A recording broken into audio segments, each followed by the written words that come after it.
I stared at my bank account balance in disbelief. 437.28. That couldn't be right. Just last month, I had over $35,000 saved for my senior year at Howard University. Money that my grandmother had set aside for me before she passed. Money that was supposed to be untouchable. Money that was now gone. My hands trembled as I called the bank. There must be some mistake, I told the representative, trying to keep my voice steady. I'm sorry, Ms. Adeyemi, but the withdrawal was authorized using the proper credentials and security questions. The woman's voice was sympathetic, but firm. The transaction was completed 3 weeks ago by Felicia Adeyemi, who is listed as a joint account holder. My own mother, had cleaned out my college fund. I hung up and sank to the floor of my tiny apartment, my mind racing. 3 weeks ago, that was right after she'd called me crying about her boyfriend Trey kicking her out. Again. The same Trey who had a gambling problem that mysteriously disappeared whenever bill time came around. My phone buzzed with a text. Speak of the devil. Zara, baby, I need to talk to you. Can you call me? It's important. I laughed bitterly. Now she wanted to talk? After stealing the money my grandmother, her own mother, had saved for my education? The money that was going to help me finish my architectural engineering degree, without drowning in debt? I didn't call her back. Instead, I drove to her place, the apartment she shared with Trey in a complex that was way too expensive for their combined income. When I pulled into the parking lot, I spotted her standing outside smoking a cigarette, a habit she'd picked up from Trey. Zara.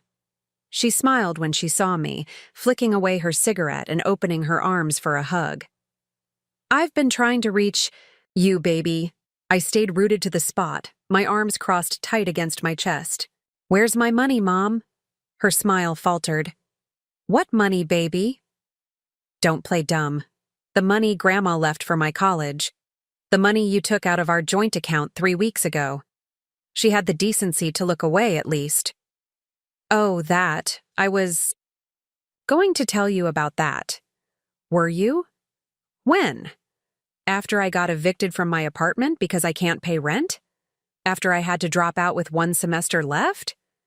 It's not like that, she said, her voice taking on that wounded tone she used whenever. She was backed into a corner. Trey and I had an opportunity, a business opportunity. We needed capital.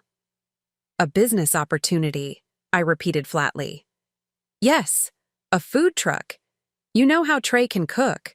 We're going to make a fortune, and then I'll pay you back double what I borrowed. I noticed her choice of words. Borrowed, not stole. In her mind, she probably really believed that. Where's the food truck then? Can I see it? She hesitated. Well, we're still in the planning stages, but we've put a deposit down. On what? The truck? The permits? The equipment? Another hesitation. Longer this time. We've had some setbacks. Trey's cousin was supposed to help with the permits, but he fell through. And then Trey had to pay off some people who were threatening him over some old debts. I knew the story before she even finished telling it. The money was gone, gambled away or spent on whatever luxuries Trey had convinced my mother they deserved. You've ruined my life, I said quietly. Do you understand that? I have 1 semester left, and now I might not graduate. Don't be so dramatic, Zara. You can get loans like everyone else. Loans like everyone else? My voice rose. Grandma saved that money so I wouldn't have to be like everyone else. So I wouldn't start my career with a mountain of debt. Your grandmother would have wanted to help me too, she countered, eyes flashing. I'm her daughter. And this is how you honor her? By stealing from your own child? A car pulled up then, Trey's flashy BMW that he couldn't afford. He got out, looking between us with annoyance. What's going on here? He asked, coming to stand. Beside my mother possessively. Nothing, I said, backing away. Absolutely nothing. I turned to leave, but then stopped. Mom, I want you to think about something. All my life you've taken from me. My childhood, when you chose men over being present. My peace of mind, when I had to be the adult because you refused to be. And now my future. Just remember this moment. Remember this choice. Because one day, you're going to need something from me, and I want you to remember exactly what you've done. Before we jump back in, tell us where you're tuning in from, and if this story touches you, make sure you're subscribed, because tomorrow I've saved something extra special for you. As I drove away, tears blurred my vision. I had to pull over twice to compose myself. This wasn't just about money. This was about betrayal, about the realization that my own mother would sacrifice my future for a man who didn't even treat her right. When I got back to my apartment, I sat down and made a list of my options. I could try to sue my mother for the money, but that would cost money I didn't have, drop out and work full-time to save up, and potentially never finish my degree, take out massive loans, and start my career in a financial hole. Find another. Way I chose option 4. The next morning, I walked into the financial aid office at Howard, explained my situation, and asked about emergency funding options. The advisor, Ms. Washington, listened with sympathy, but there wasn't much she could do this late in the game. All our scholarships for the year have been awarded, she said, but there might be something else. She told me about a competitive grant program for students facing unexpected financial hardship. It required an extensive application, personal, essay, and portfolio of my work. The deadline was in 3 days. I barely slept for those 3 days. I worked on my application between shifts at the campus coffee shop and my internship at the architectural firm. I poured my heart into that essay, explaining how architecture wasn't just a career path for me. It was my way of creating stability in a life that had never had any. 2 agonizing weeks later, I got the email. I'd been awarded a partial grant. It wasn't enough to cover everything, but combined with my remaining savings and an additional part-time job, I might just make it through my final semester. That night, my phone rang again. Mom. Zara, baby, I need to talk to you. It's urgent. I almost didn't answer, but something in me needed to hear what new crisis she had manufactured. What is it, Mom? It's Trey, she said, her voice thick with tears. He's gone.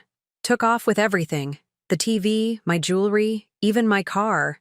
And he maxed out all my credit cards before he left.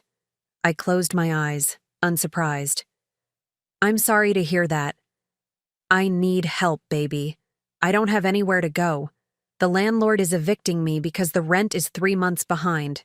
Trey was supposed to be paying it, but of course he wasn't. I was thinking, she continued when I didn't immediately respond. Maybe I could stay with you, just until I get back on my feet. I could help with your rent. With what money? I wanted to ask, but didn't. That won't work, Mom. My place is too small. It wasn't a complete lie. My studio apartment could barely fit me and my drafting table. But the truth was, I couldn't let her chaos into my life again. Not now when I was hanging on by a thread. Please, Zara, I'm your mother. Where am I supposed to go? The guilt hit me like a physical blow. Despite everything, she was still my mother. The woman who had once braided my hair and kissed my scraped knees. The woman who, in her rare lucid moments, between toxic relationships, had been capable of genuine love. But she was also the woman who had stolen my future. I can't let you stay with me, I repeated firmly. But I'll help you another way. And that's when the idea came to me. An idea so perfect, so fitting, that I almost laughed out loud. Mom, I'm going to send you a check, I said, feeling a strange, calm settle over me. But there's going to be a catch. Preparing and narrating this story took us a lot of time, so if you are enjoying it, subscribe to our channel. It means a lot to us. Now back to the story. She perked up immediately. A check? Oh, baby, thank you. I knew I could count on you. Don't. Thank me yet, I said. Like I said, there's a catch. What kind of catch? Suspicion crept into her voice. You'll see when you get it. But Mom, this is the last time. After this, we're done. I hung up before she could respond and went to my desk. I pulled out my checkbook. Yes, I still kept one, a habit my grandmother had instilled in me, and began to write. The amount I wrote on that check wasn't large, just enough to get her a cheap motel room for a couple of weeks.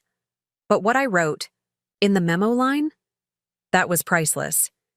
As I sealed the envelope, I felt no satisfaction, no vindication, just a hollow ache where my love for my mother used to be, and a determination that from this moment forward, my life would be my own. What I didn't know then was that this check, this small act of defiance, would set off a chain of events that would change everything between us. Forever. That night after I mailed the check, I couldn't sleep. My tiny apartment felt like it was closing in on me. 3 years of sacrifices, working double shifts, taking summer classes, skipping vacations, all to graduate on time. All wiped away by the woman who should have been my biggest supporter.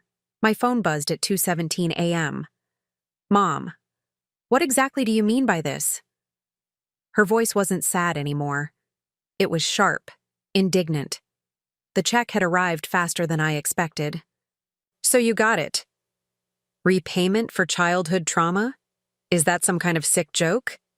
I sat up in bed, suddenly wide awake. It's no joke. That's exactly what it is. I raised you. I put clothes on your back and food in your mouth. The state did that, I cut in. Child services and Grandma did that. You were too busy chasing men who treated you like garbage. Her breath hitched. You ungrateful little... Don't finish that sentence, Mom. Not if you ever want to speak to me again. Silence stretched between us. I could almost see her, pacing, one hand on her hip, the other gripping the phone too tightly. Fine, she finally said. Keep playing the victim. But when you cash this check, you're making a choice. What choice is that? You're saying the money matters more than our relationship. I laughed then, a sound so bitter I barely recognized it as my own. That's rich coming from the woman who stole her daughter's education for a man who abandoned her 3 weeks later. You made that choice, not me. I'm just acknowledging it. You think you're so much better than me, she hissed. Little Miss Perfect with her fancy degree. Well, let me tell you something. Life's gonna knock you down, Zara. And when it does, you'll come crawling back to the only person who's always been there for you. Always been there? I repeated, incredulous. Where were you when I had my first period and had to call Grandma because I thought I was dying? Where were you when I graduated high school? Oh wait, you were in Vegas with, what's his name, husband number 3. That's not fair. Life's not fair, Mom. You taught me that lesson early. I could hear her crying now. The manipulative sobs. I'd grown immune to years ago. What am I supposed to do, Zara? Live on the streets? Cash the check. It's enough for 2 weeks at the Sunset Motel. Figure the rest out like I've had to do my entire life.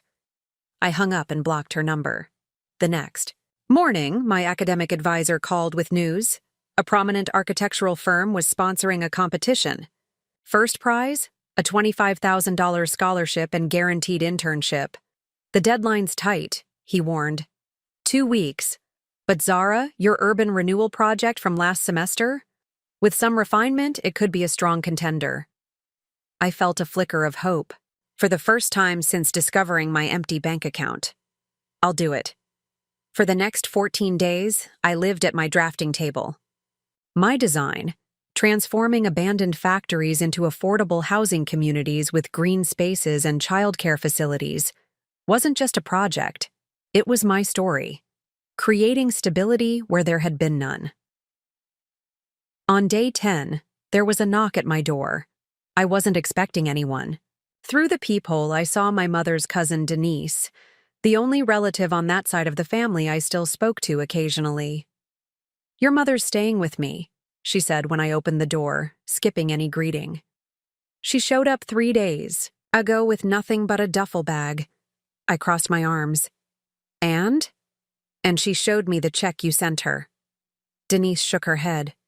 That was cold, Zara. Cold. You know what she did to me? I know. And it was wrong. No question. But she's still your mother.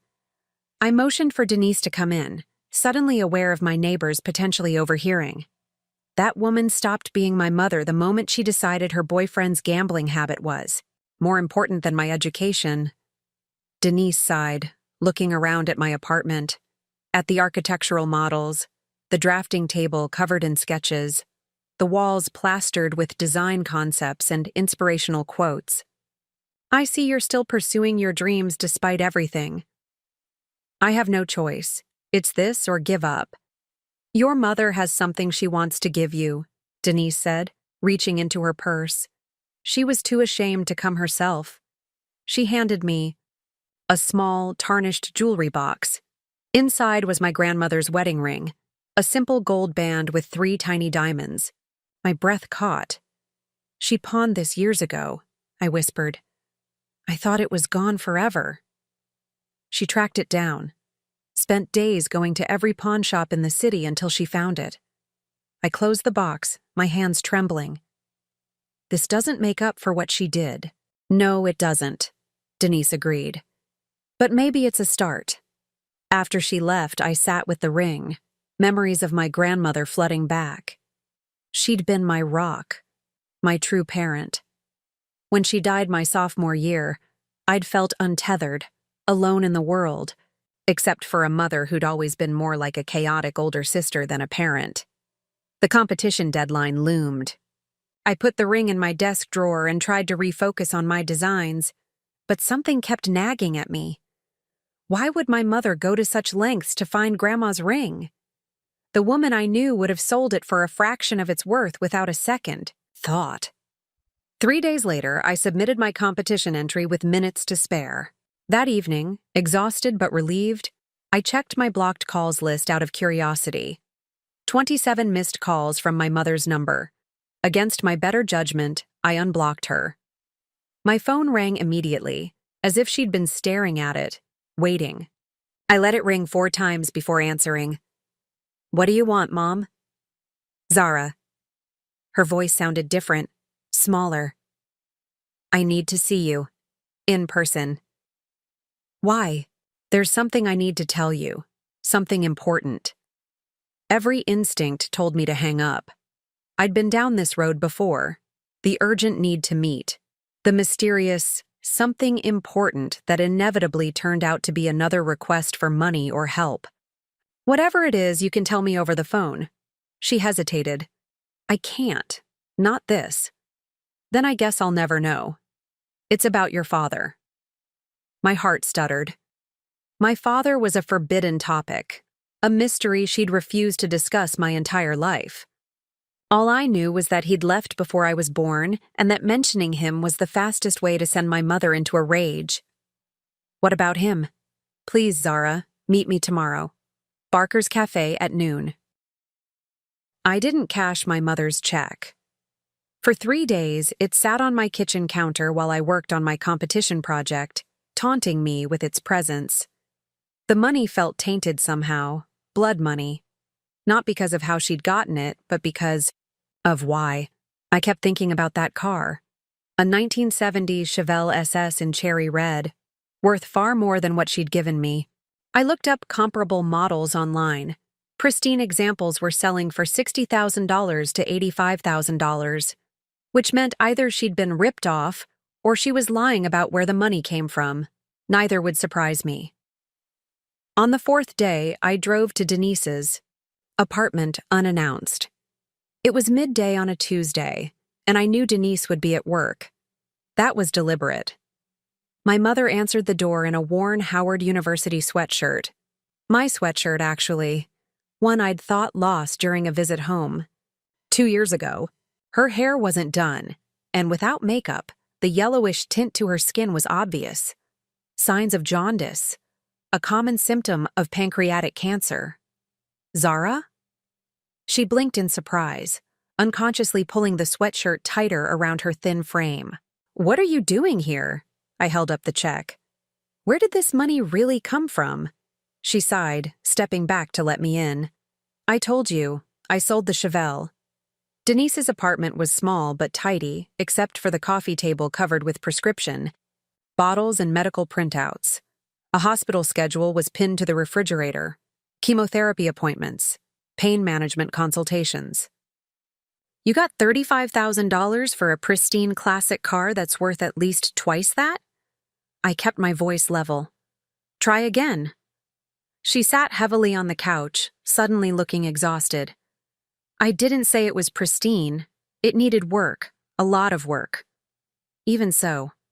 Fine." She rubbed her temple like she used to do when I would catch her in a lie as a child. "I sold the car for $52,000. The rest went to medical bills my insurance wouldn't cover." I crossed my arms. "How long have you had this car?" "Since before you were born. Your grandfather left it to me when I was 19. And in all the times, we couldn't make rent, or when the electricity got cut off, or when I had to wear the same 2 pairs of jeans all through 10th grade because we couldn't afford new ones, you never thought to sell it." She looked away. "It was all I had left of him." So was I. The words exploded out of me. "I was all you had left of your family, and you chose a car you kept hidden away, over taking care of me. It wasn't like that. Then what was it like? Explain it to me." She was quiet for so long I thought she wouldn't answer. When she finally spoke, her voice was barely above a whisper. "That car represented freedom to me, the possibility of escape." She met my eyes. "From my mistakes, from my bad choices, from the disappointment I saw in your eyes every time I failed you." I laughed bitterly. "So you kept an escape hatch all these years, while I was trapped dealing with your mess. I never used it, though, did I?" Something flashed in her eyes, a glimpse of the fierce woman she'd been before men and bad decisions had worn her down. "I stayed. I tried." "Trying isn't enough when you're raising a child."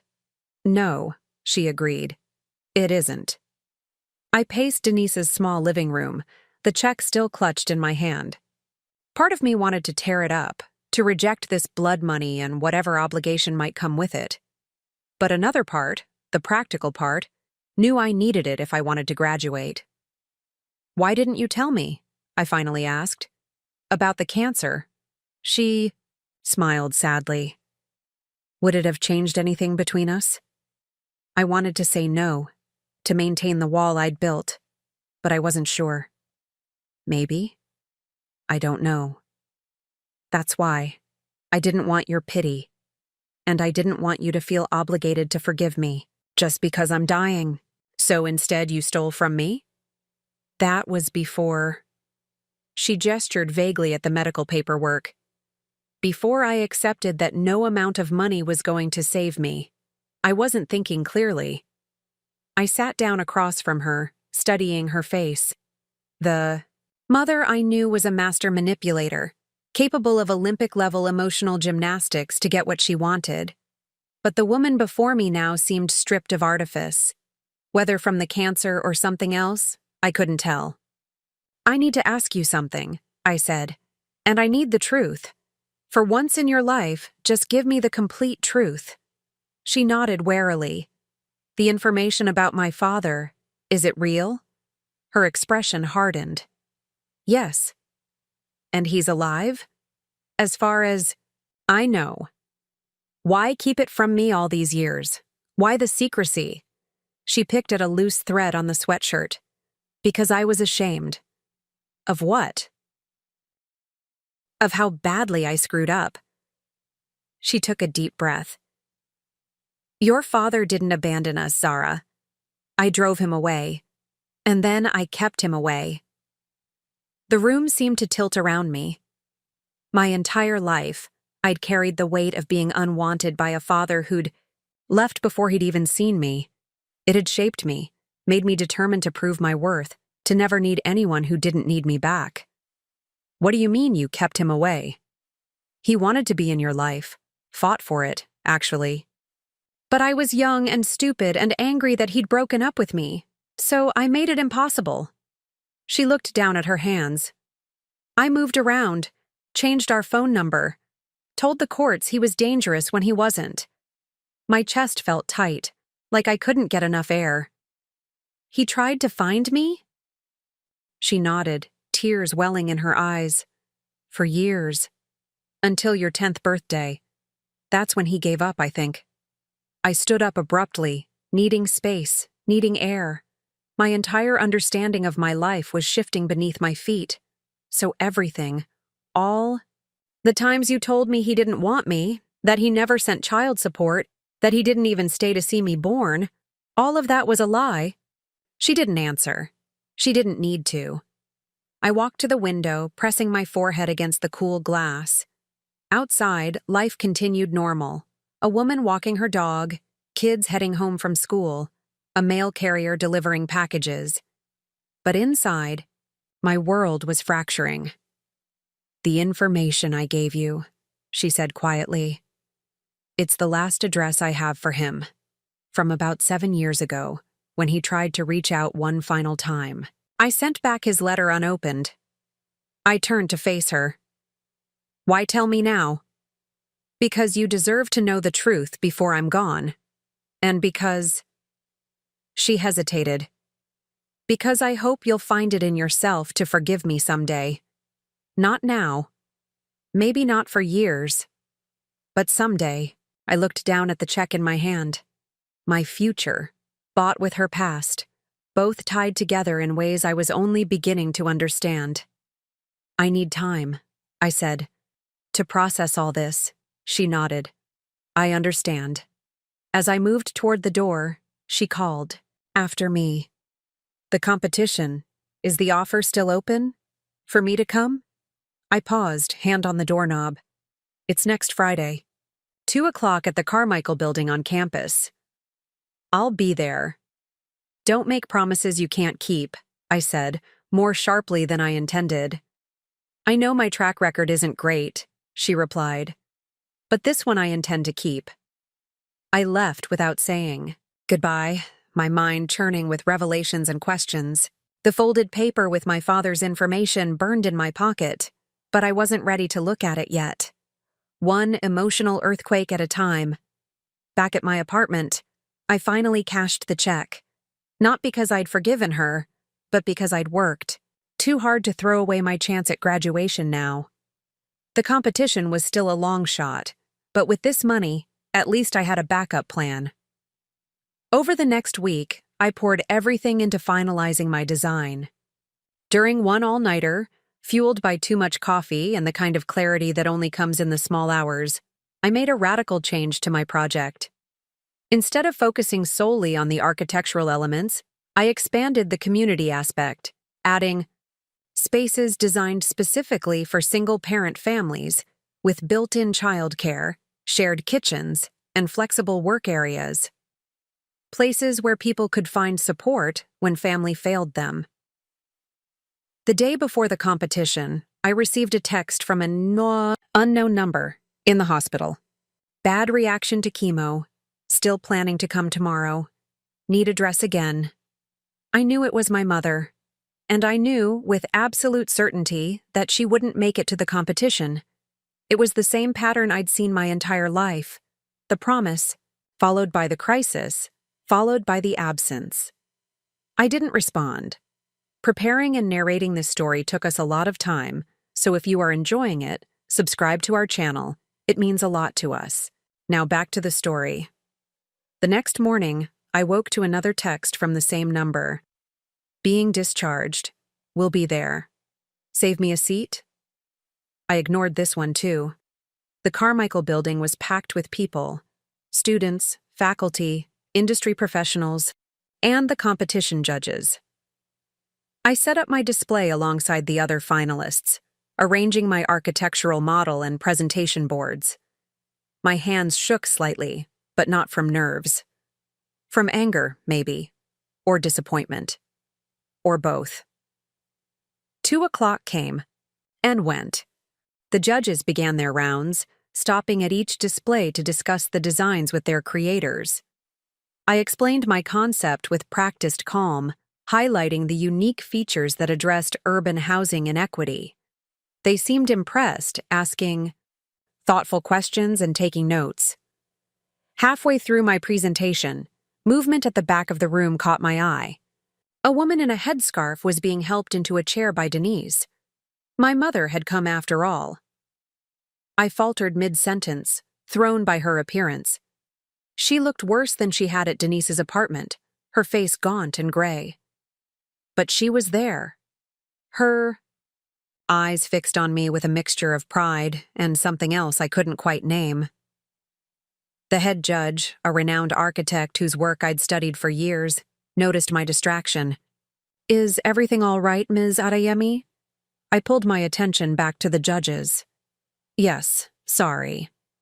As I was saying, the community kitchen spaces are designed to foster interaction between families while reducing individual utility costs. I continued.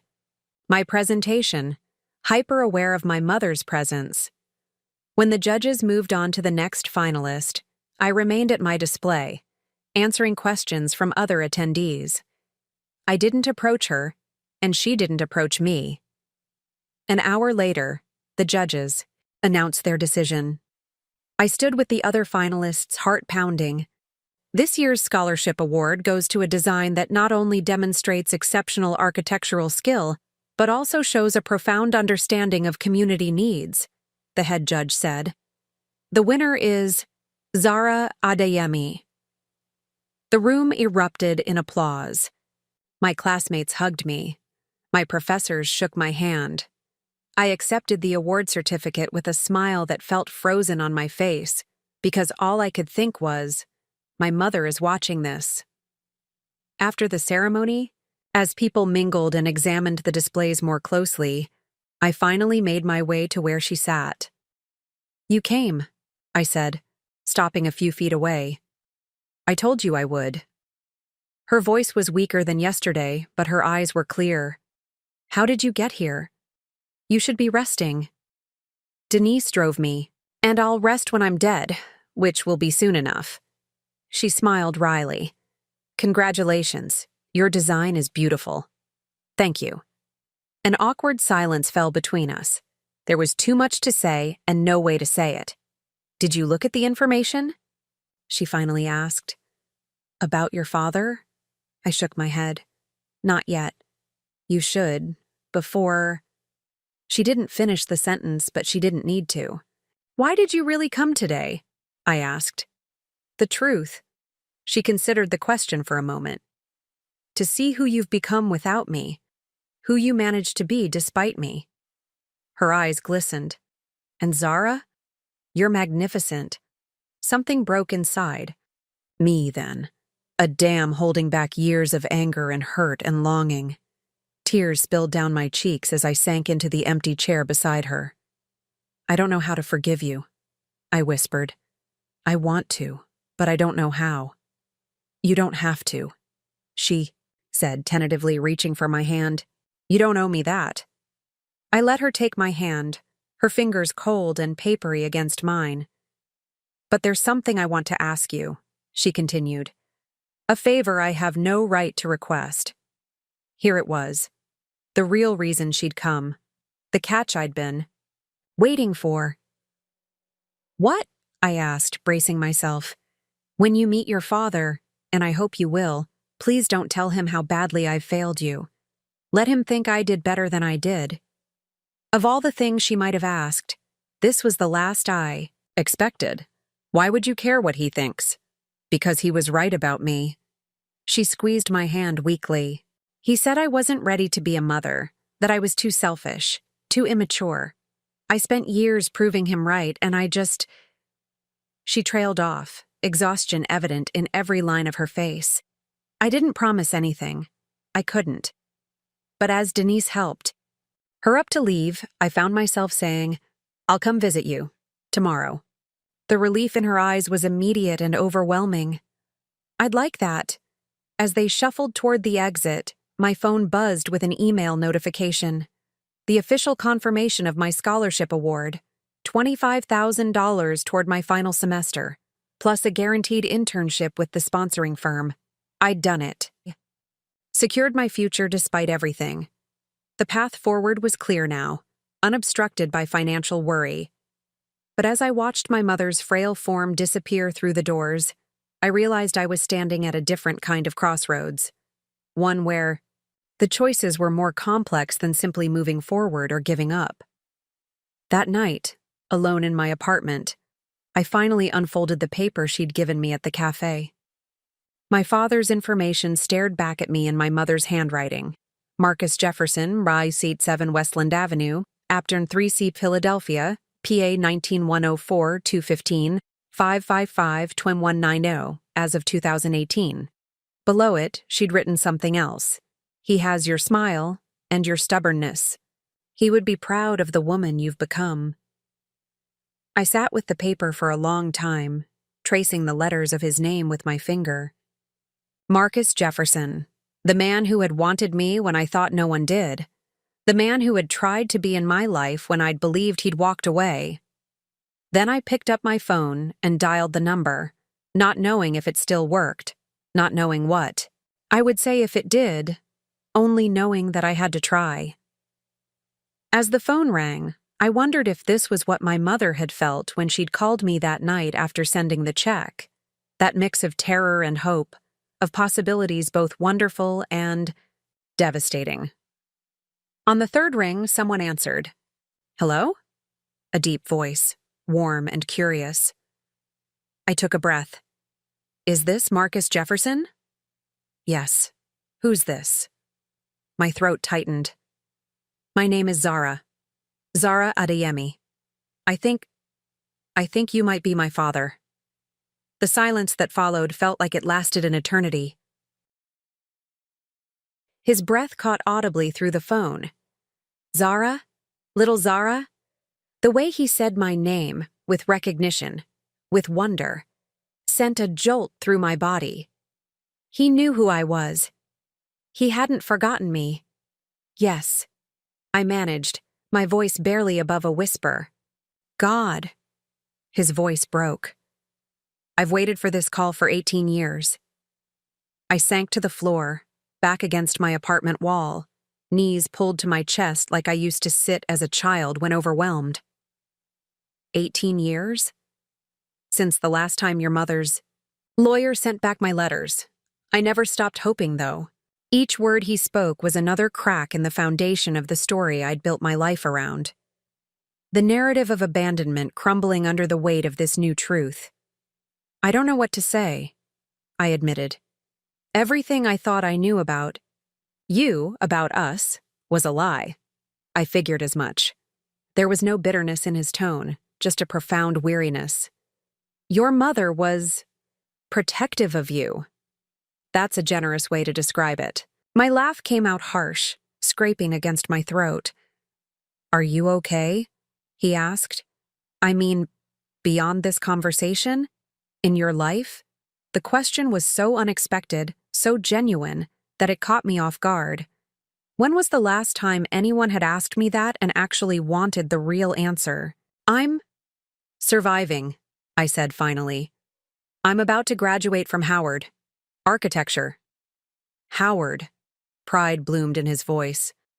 That's my alma mater. Another piece of information my mother had withheld. Another connection severed. I didn't know that. There's a lot you don't know about me, I imagine. He paused. And a lot I don't know about you. The silence that followed held 18 years of lost conversations, birthdays, milestones. The weight of it was suffocating. I need to ask you something, I said. And I need you to be honest. Anything. Did you ever try to pay child support? Ever send money for me? His sigh traveled through the phone like a gust of wind. Every month for 16 years, until you turned 18. I have the canceled checks to prove it. My fingers tightened around the phone. The magnitude of what my mother had done was still unfolding, each revelation a new betrayal. She told me you never sent a dime, that she raised me alone. I sent the checks to her lawyer. I don't know what happened after that. I thought of all. The times we'd struggled. Utilities shut off. Eviction notices. Secondhand clothes. Food banks. Where had that money gone? The child support that could have changed everything? "Zara," he said softly, "how did you get my number? Why now?" I closed my eyes. "My mother gave it to me. She's dying." "I see." Just 2 words, but they contained multitudes. No surprise, no celebration, just acknowledgement. "Pancreatic cancer," I added. "Stage 4. I'm sorry to hear that." Despite everything, I wouldn't wish that on anyone. His grace in the face of what she'd done to him, to us, made my chest ache. This was the kind of person my father was, compassionate even toward someone who had deliberately kept his child from him. "She cashed out everything to give me money for school," I said. "After stealing my college fund first?" "That sounds like Felicia." There was no judgment in his voice, just the resignation of someone who had long ago accepted another person's nature. Always trying to fix her mistakes with grand gestures. "You know her well." "I did once. We were very young when we had you. Too young, probably. But I wanted to make it work." He cleared his throat. "Zara, I'd like to meet you. In person, if you're comfortable with that." My heart hammered against my ribs. The thought of standing face to face with the man who had helped create me, whose blood ran in my veins, whose smile I apparently shared. It was terrifying and exhilarating in equal measure. "I'd like that too," I said, "but I need some time. This is a lot." "I understand. I've waited 18 years. I can wait a little longer." I promised to call him in a few days to arrange a meeting. After hanging up, I sat in the same spot on the floor until the sun set and my apartment grew dark around me. I felt hollowed out, like someone had scooped away the parts of me built on lies and left nothing in their place. The next morning, I drove to the hospital where my mother had been. Readmitted overnight, Denise had texted me the details. Breathing difficulties. They're keeping her for observation. Room 412. The hospital smelled of antiseptic and despair. I found her room easily, the door half open to reveal her small form in the bed, an oxygen mask covering the lower half of her face. Denise sat beside her, looking as tired as I felt. "She's been asking for you," Denise said when she saw me, standing to offer me her chair. "I'll give you two some privacy." When we were alone, my mother's eyes fluttered open. She tried to remove the oxygen mask, but I gently pushed her hand away. "Keep it on. I can hear you." She nodded weakly, then spoke, her voice muffled but understandable. "You came." "I said I would." "Did you?" She paused for breath. "Did you call him?" I studied her face, searching for any sign of manipulation or calculation, but all I saw was exhaustion and something that looked almost like hope. "Yes." Her eyes closed briefly, tears seeping from beneath the lids. "What did he say?" "That he never stopped trying to find me. That he paid child support every month." I leaned closer, my voice low but intense. "What did you do with that money, Mom? Where did it go while we were eating ramen for a week straight? And I was wearing shoes 2 sizes too small." She turned her face away. "I was in a bad place then. Drugs, bad men, bad decisions." "That's not an answer. It's the only one I have." She looked back at me, eyes red-rimmed but clear. "I can't change what I did. I can only be honest about it now." I wanted to rage at her, to list every hardship, every embarrassment, every moment of fear I'd experienced growing up that could have been avoided if she'd simply passed on the support that was meant for me.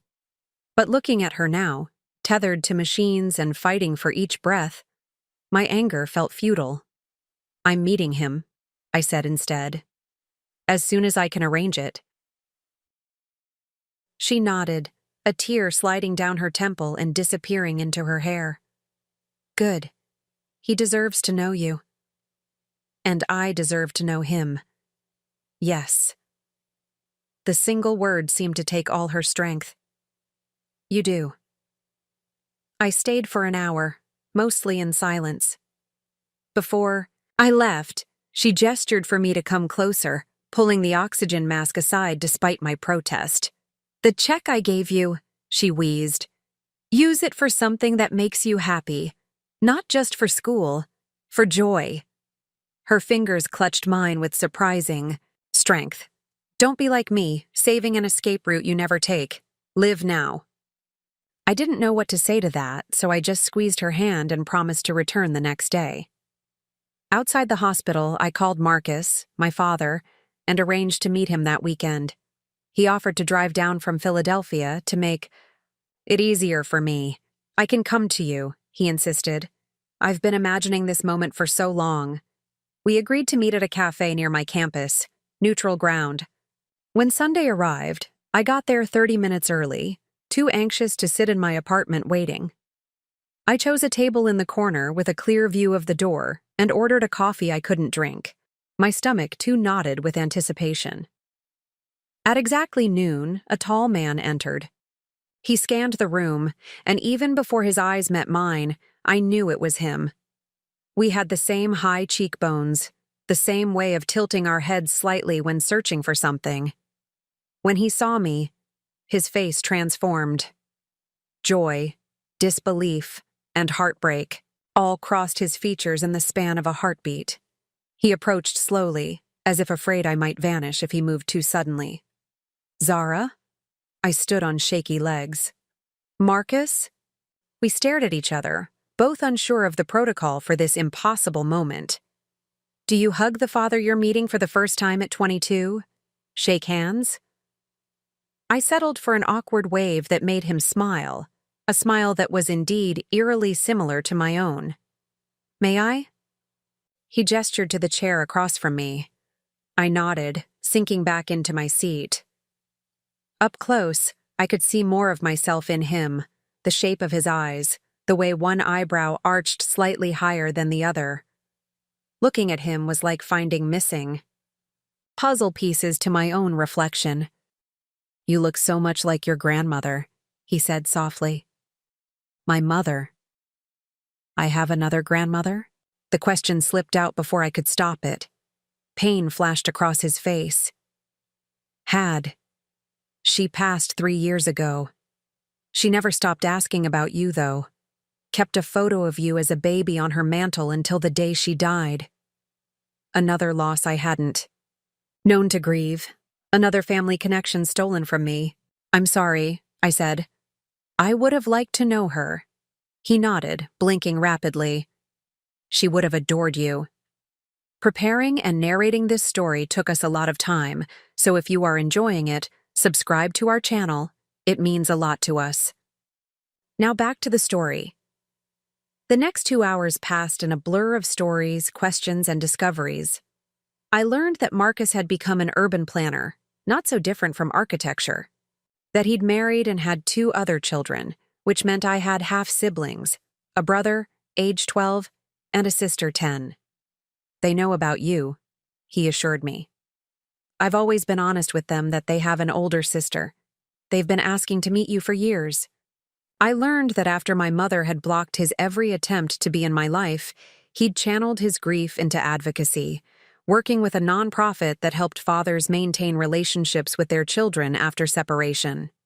"Fighting the system wasn't just about me and you anymore," he explained. "It became about all the parents, mostly fathers, who were being unfairly separated from their kids." As he spoke, I couldn't help but compare him to the parade of men my mother had brought into our lives. Men who had seen me as an inconvenience at best, a competition for my mother's attention at worst. None had ever looked at me the way Marcus did, like I was a miracle, a treasure he'd thought lost forever. "I have so many questions," I admitted as our second round of coffee grew cold. "About you, about your family. My family. About why you and Mom didn't work out. About what happened when I was born." "I'll answer anything you want to know," he said. "But first, may I ask how she is? Your mother?" The genuine concern in his voice caught me off guard again. How could He care about her welfare after what she'd done? Not good, I said honestly. The doctors say it's a matter of weeks now, maybe less. He nodded solemnly. I'm truly sorry, Zara. Whatever happened between us, I know she loves you in her way. Her way, I repeated. That's exactly it. Her way involved stealing my college fund, lying about you my entire life, and apparently misusing child support meant for me. I hadn't meant to unload on him, but once I started, the whole story poured out. My grandmother's saved money, the empty bank account, the check I'd sent with repayment for childhood trauma in the memo line, my mother's illness and her own check to me, the competition, everything. When I finished, he sat in silence for a moment, processing it all. Then he reached across the table and took my hand in his, the first physical contact between us since my birth. I failed you, he said, his voice rough with emotion. I should have fought harder. Found a way. I shook my head. You tried. She made sure I didn't know that, but you tried. It wasn't enough. It has to be, I said firmly. We can't change the past. We can only decide what happens now. He smiled then, pride evident in his expression. You're wiser than I was at your age. Much wiser. Necessity, I said with a shrug. I had to grow up fast. As the cafe began to fill with the Sunday afternoon crowd, Marcus pulled out his phone. Would it be okay if I took a picture of us? To show my wife and your siblings? My siblings. The words still felt strange, like clothes that didn't quite fit yet. Of course. He moved to sit beside me, holding his phone out for a selfie. Our faces, side by side, the resemblance was undeniable. He took several shots, then showed them to me, his hand shaking slightly. My son Julian has your dimples, he said, scrolling to show me a family photo. And Amara has your artistic talent. I studied the picture of the happy family. Marcus, his wife Kendra, a beautiful woman with warm eyes and an easy smile, and 2 children beaming at the camera. A perfect family portrait. The kind I'd drawn in crayon as a child with a faceless father figure standing beside me and my mother. Except in this one, I was missing. A sudden thought struck me, its force almost physical. What did you do with the child support payments after I turned 18? The ones my mother never passed on to me? His expression turned serious. I set up a trust. Every payment, with interest. I hoped someday you'd find me, and it would be there for you, for school, or a down payment on a house or whatever you needed. The air left my lungs. A trust? For me? He nodded. It's not a fortune, but it's substantial. 18 years of monthly payments adds up, especially with compound interest. I sat back, stunned. All this time, while I'd been working multiple jobs, taking out loans, stretching every dollar, there had been money waiting for me, money that was rightfully mine. I know it doesn't make up for lost time, he said quickly, misreading my silence. Nothing can do that. No, it's not that. It's just, I struggled to articulate the swirl of emotions inside me. My whole life has been shaped by financial insecurity, by never having enough. And now you're telling me there was always a safety net I didn't know about. I wish you'd known. I wish I could have been there to catch you every time you fell. His eyes glistened. But I'm here now if you'll let me be. As the reality of everything sank in, a plan began forming in my mind. A way to close the circle. A way to make peace with the past while securing my future. The competition I won, I said slowly. The scholarship and internship. It's with Westmore and Hayes. His eyebrows shot up. The Westmore and Hayes? That's one of the top firms in the country. I nodded. They're going to pay for my final semester, and then I'll work for them after graduation. The thing is, their headquarters are in Philadelphia. Understanding dawned on his face. Where I live. Yes. I took a deep breath. I don't know what our relationship looks like going forward. I have a lot to process, and I can't just jump into being part of your family overnight. But I think I'd like the chance to try. To know you, and Kendra, and Julian, and Amara.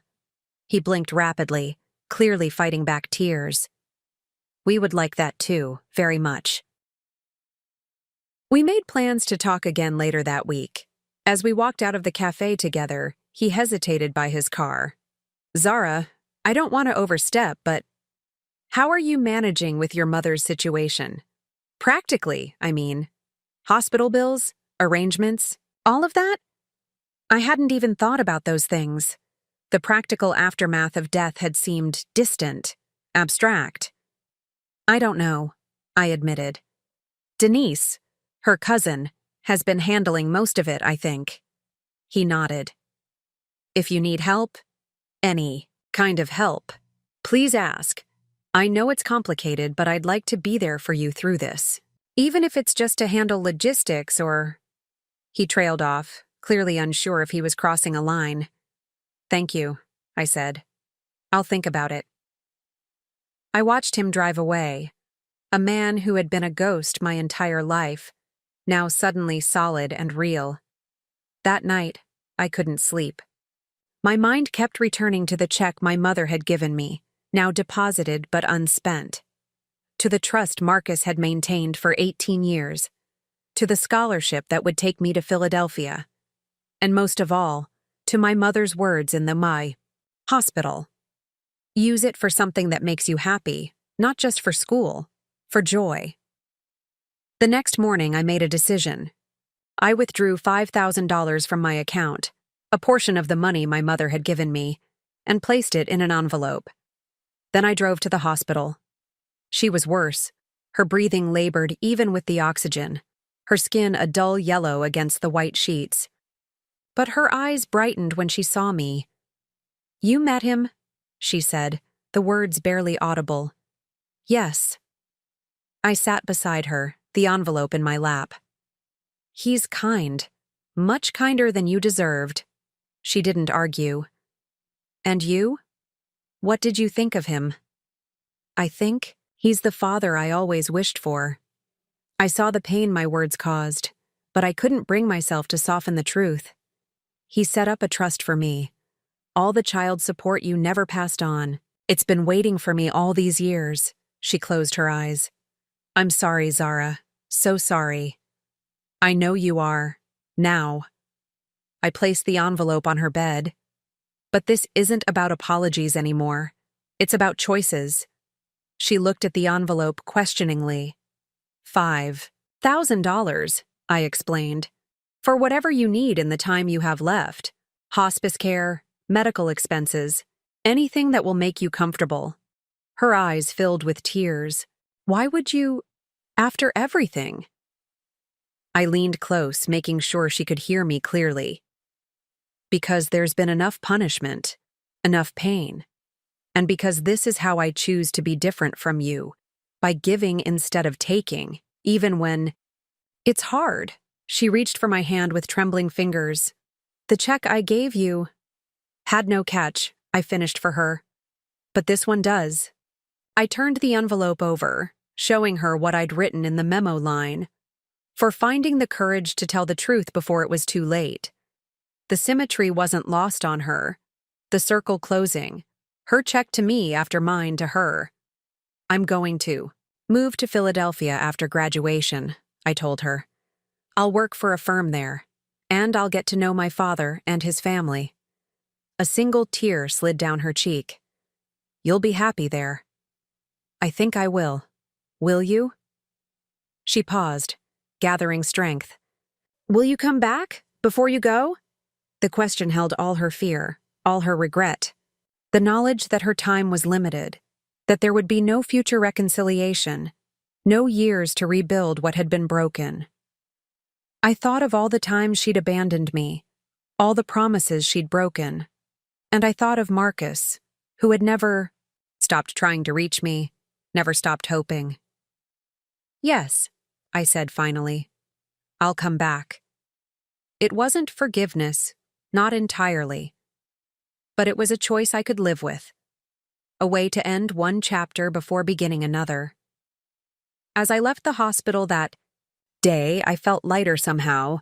The weight of betrayal and anger hadn't disappeared, but it had shifted, becoming something I carried rather than something that crushed me. And for the first time in longer than I could remember, I looked toward the future with something that felt surprisingly like hope.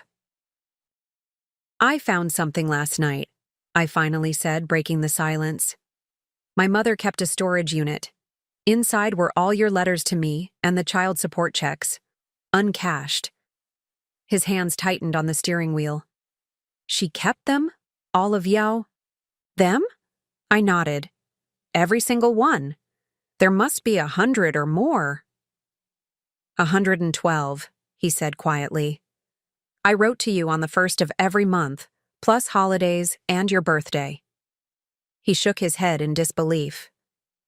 "I assumed she'd thrown them away, or never even opened them." "She opened them. She read them." I hesitated. "She left me a letter too, explaining why she kept you from me." "And?"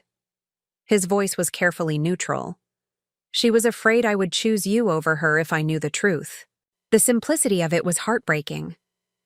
"And she was probably right." Marcus was silent for a long moment. "That doesn't justify what she did." "No, it doesn't." I turned to look at his profile, so similar to mine. "But it makes it human. Selfish and wrong, but human." He nodded slowly.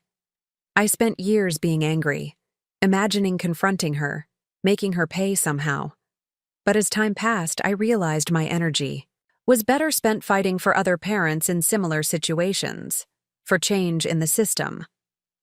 We pulled into the parking lot of a sleek office building in downtown DC.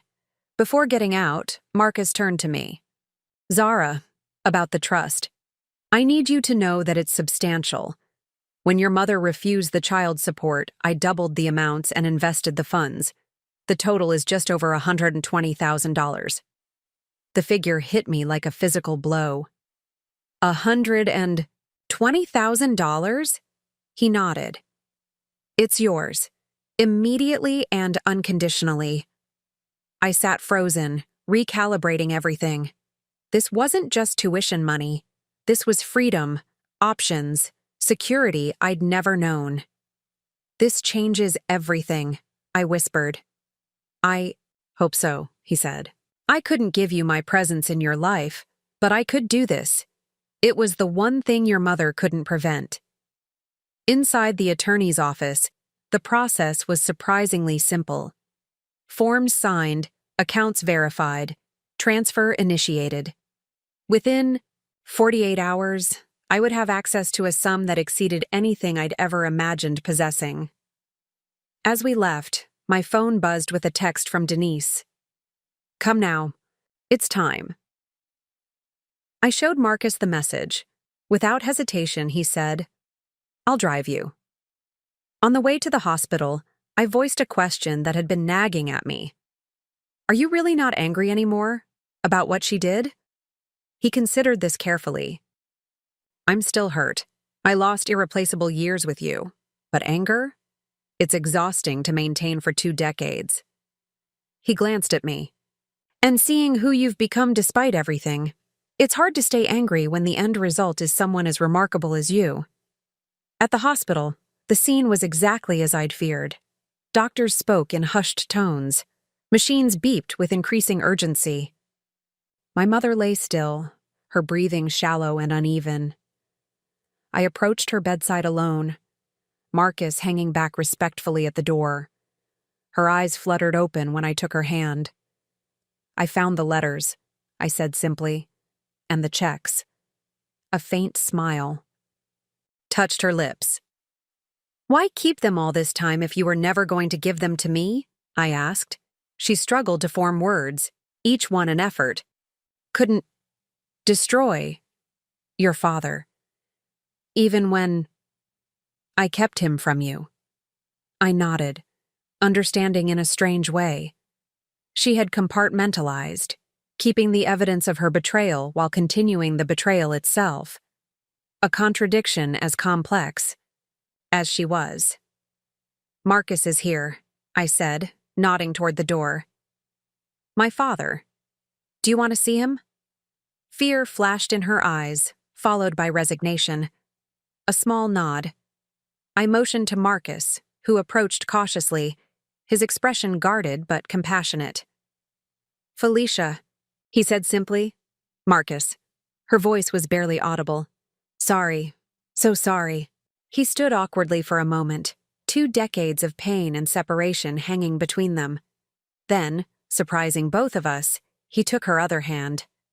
"I forgive you," he said, the words clearly difficult but sincere. "Not for you, but for Zara. And for me. So we can move forward without this weight." Tears slid down my mother's hollow cheeks. "Take care of her." "I will," he promised. "But she's pretty good at taking care of herself, too." She turned her gaze back to me, summoning strength from some hidden reserve. "Your check," she rasped. "In my wallet." Denise retrieved my mother's purse from the small closet, handing me a worn leather wallet. Inside, carefully folded, was the check I'd sent her weeks ago. Repayment for childhood trauma, still boldly visible in the memo line. "Keep it," she whispered. Reminder, for both of us. What was lost? What was found? I refolded the check and put it in my own wallet, understanding that this piece of paper had become something more than its original intent. Not a weapon, but a bridge. A painful but necessary acknowledgement of our shared history. My mother's eyes drifted closed again, her breathing becoming more labored. The nurse checked the monitors and gave us a look that needed no interpretation. It was time. I sat holding her hand as the minutes stretched into hours, Marcus remaining quietly by my side. We didn't speak. There was nothing left to say that mattered, more than simple presence. When she finally slipped away, it was without drama or fanfare. One moment she was breathing, and the next she wasn't. The machine flatlined with a high-pitched tone that seemed to echo the finality of the moment. I felt no dramatic collapse of grief, no wailing sorrow, just a hollow ache and the strange vertigo of becoming an orphan and finding a parent in the same week. As the nurses came in to disconnect machines and doctors confirmed what we already knew, Marcus placed a gentle hand on my shoulder. "What do you need now?" he asked. I considered the question. What did I need? Not wants or wishes, but genuine needs in this moment of profound transition. "Time," I answered honestly. "To finish school, to process everything, to figure out who I am now that nothing is what I thought it was." He nodded. "You have it. And when you're ready, whether that's next week or next year, there's a place for you in Philadelphia, with us. No pressure, no expectations." In the days that followed, I moved through funeral arrangements and final paperwork in a state of functional numbness. The trust fund transferred as promised, resolving my immediate financial concerns and securing my academic future. The competition, scholarship, and internship were finalized, paving my professional path forward. I graduated on schedule, my senior project earning departmental honors. Marcus and his family attended the ceremony, sitting alongside Denise, an unlikely gathering of my fractured past and potential future. As I crossed the stage to receive my diploma, I felt the weight of both my mother's check in my wallet and my father's uncashed checks in a box at home. Physical reminders of all that had been lost and found, stolen and returned. That evening, as my makeshift family celebrated over dinner, Marcus raised a toast. To Zara, who built herself from broken pieces and emerged stronger than any of us. Could have imagined. I smiled, feeling something unfamiliar expand in my chest. Not happiness exactly, but possibility. The sense that my life was finally, truly my own. Not defined by my mother's mistakes or my father's absence, but by my choices going forward. Later that night, alone in my apartment, I took out both checks and placed them side by side. The one I'd written in anger and the one my mother had given me in her final act of restitution. Both carried their own kind of truth, their own measure of pain and healing. I wouldn't cash either one. Some things were worth more as symbols than as currency. Instead, I framed them together, a peculiar sort of family heirloom. A reminder that sometimes the most valuable exchanges between people have nothing to do with money at all. The next morning, I began packing for Philadelphia, for whatever came next. I smiled, imagining these children I'd never met but who already had space for me in their lives. I'd like that. And Kendra's cleaning out the guest room, making it yours for as long as you need. He hesitated. We don't expect you to instantly become part of the family. We know it's complicated. Very complicated, I agreed. But I want to try. He nodded, relief evident in his expression. That's all any of us can do. The night before graduation, I couldn't sleep. My apartment was bare, most of my belongings already packed for Philadelphia. I sat on my mattress on the floor, surrounded by empty walls that had witnessed my transformation from betrayed daughter to whatever I was becoming. On impulse, I drove to the cemetery where my mother had been buried just days before. The headstone wasn't installed yet. Only a temporary marker indicated her presence. I sat cross-legged on the fresh dirt, feeling oddly peaceful in the moonlight. I found your journal, I said aloud, not caring if anyone heard. I read it all. Night air was still, cicadas providing a gentle soundtrack to my one-sided conversation. You were so afraid I would choose him over you. I picked up a small stone, turning it over in my fingers. The thing is, I probably would have. He's stable, loving, everything you struggled to be.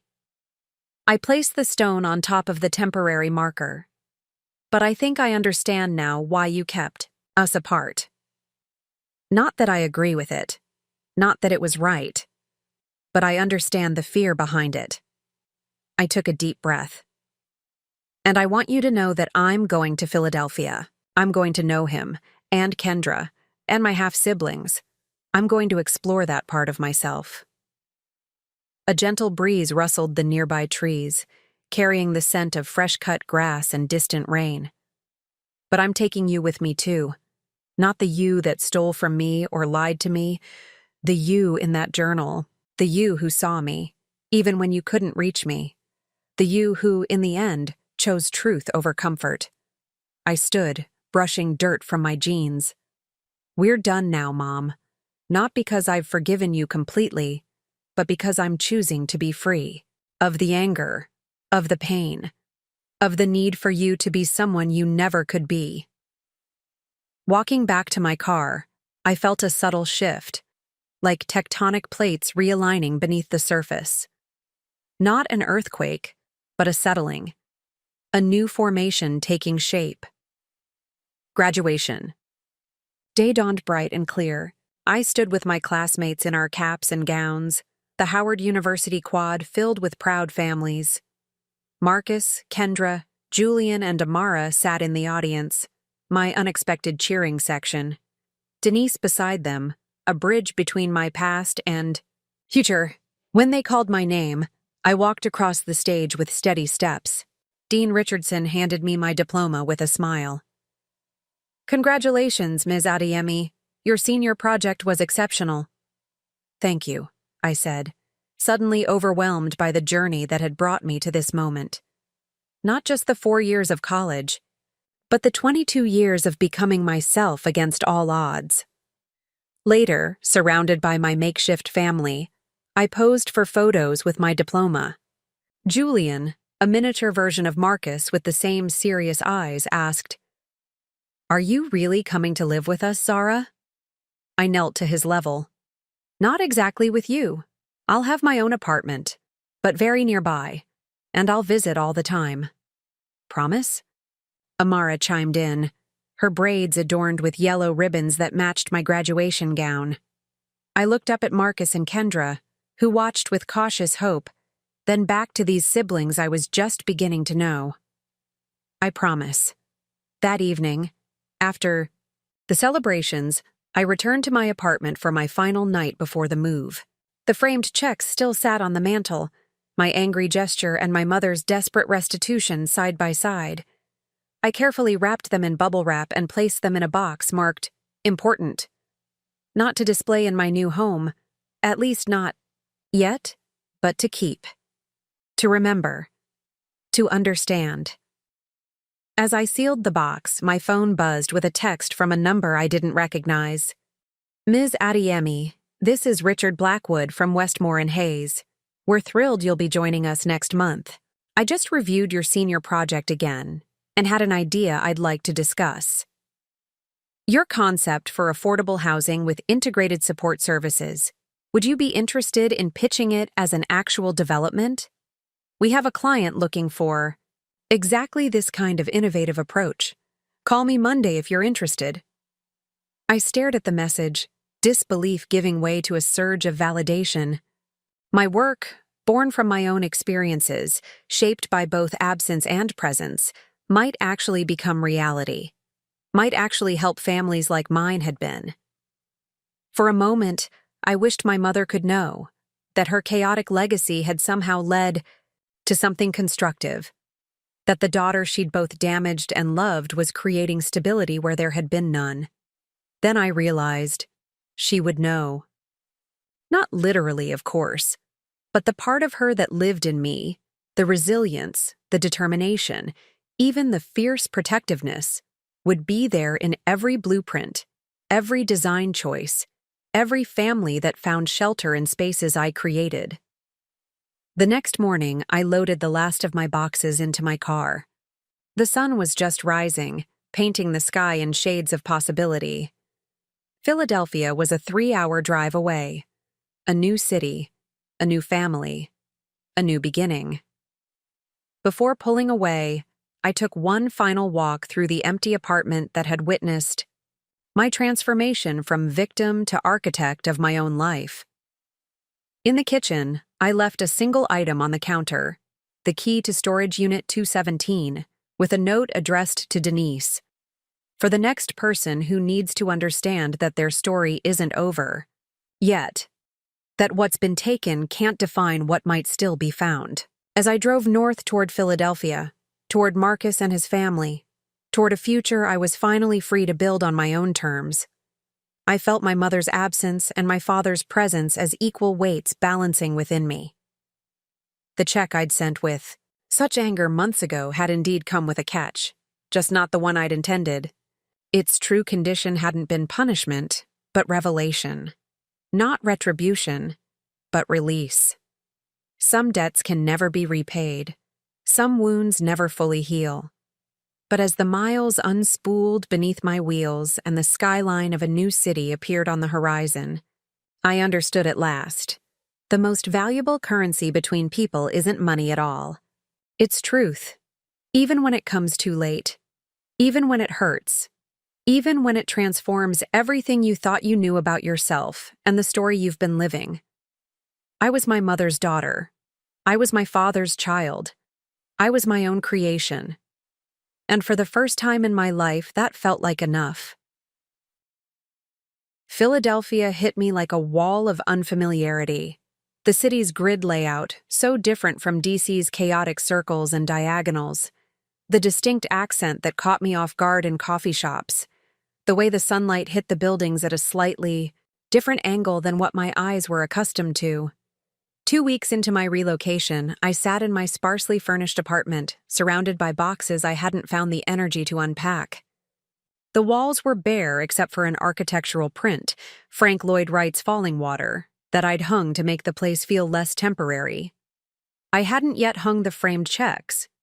They remained wrapped in bubble wrap, tucked into my bedroom closet. Some truths were too raw to display in a space I was still trying to make my own. My phone buzzed with a text from Marcus. Family dinner tonight? Kendra's making her famous lasagna. No pressure, but the door's open if you're up for it. This was the third such invitation this week. Each one delivered with careful casualness, each one carrying the weight of 2 decades of separation. Each one leaving the choice entirely to me.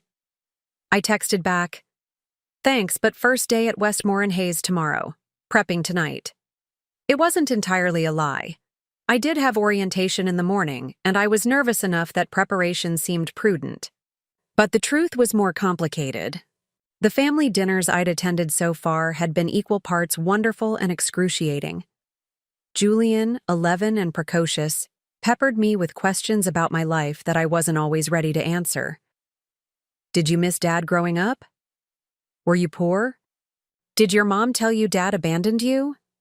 Amara, 9 and intuitive beyond her years, watched me with careful eyes, noting when topics made me tense, offering distractions with the skill of a tiny diplomat. "Want to see my rock collection, Zara? I found a piece of quartz that looks just like a heart." Kendra, warm but cautious, tried too hard to make me comfortable, which paradoxically made me more aware of my outsider status.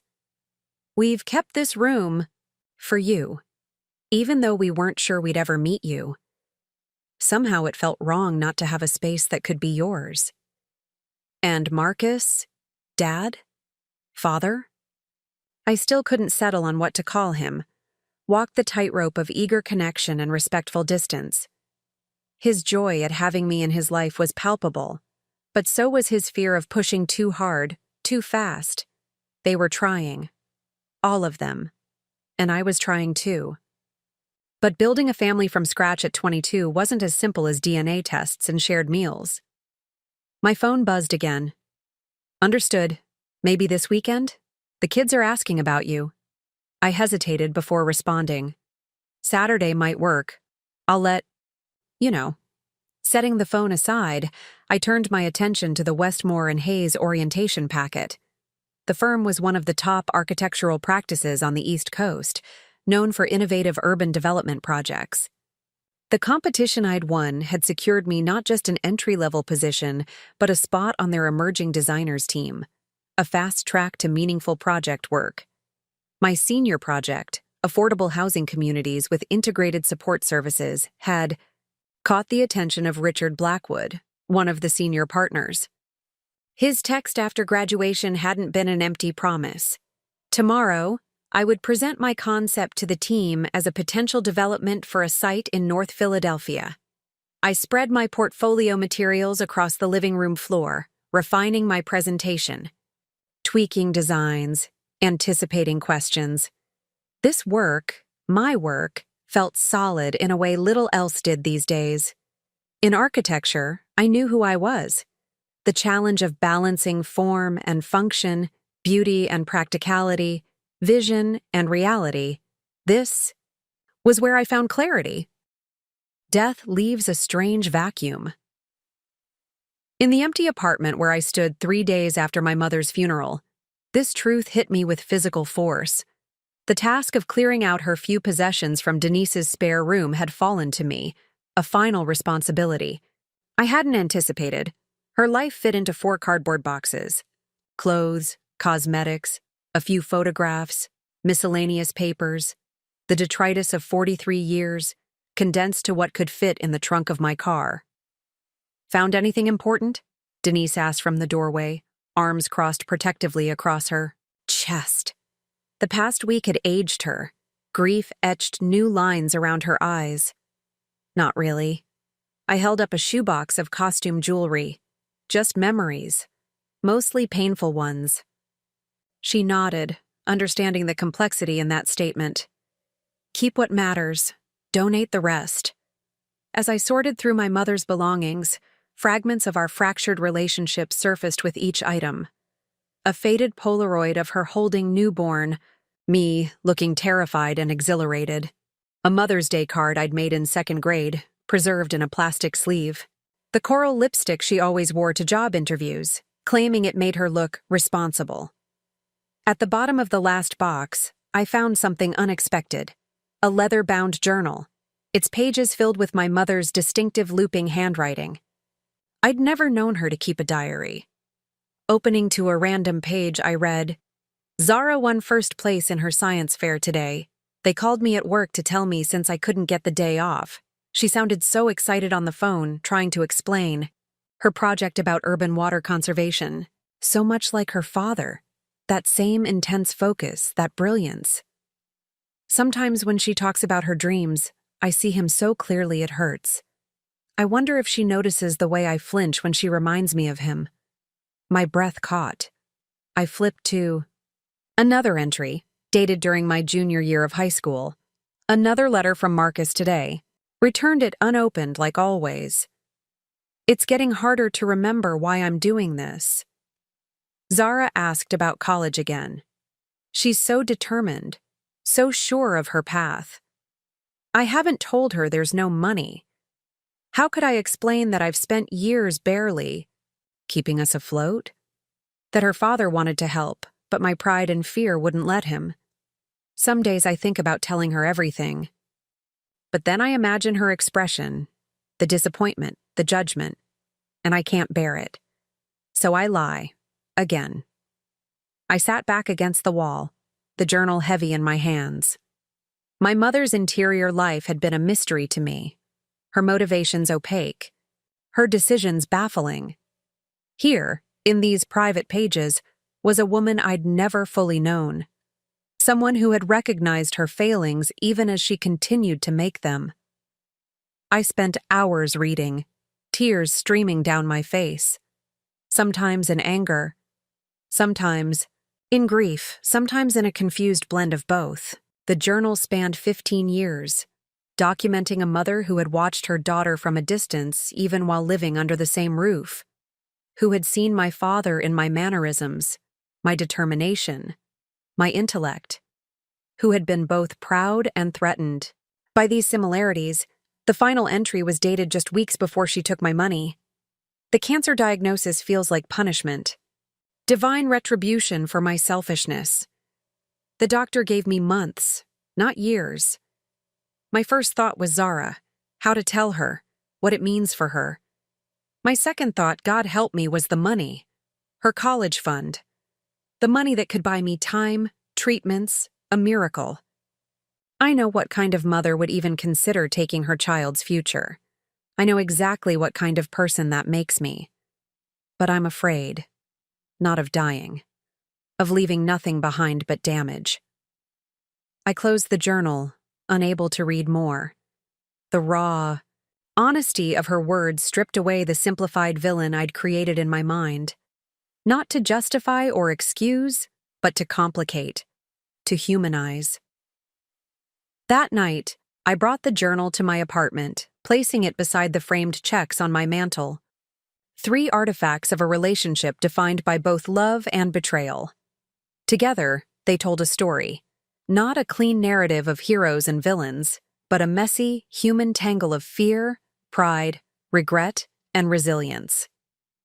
The next morning, I woke to a text from Marcus. How are you holding up? Kendra and the kids are hoping you might still visit soon, but we understand if you need more time.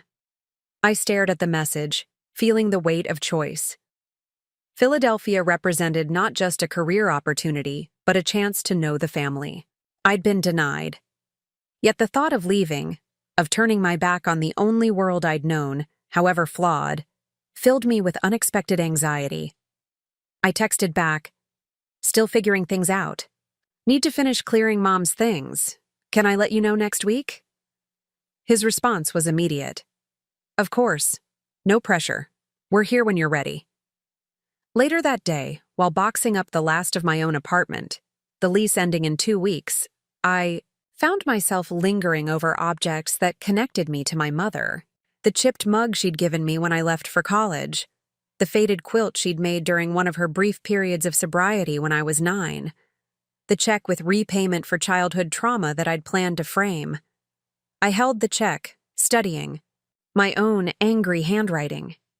Petty revenge that had somehow transcended into something else, a turning point, a recognition, a broken bridge that had nonetheless led to truth.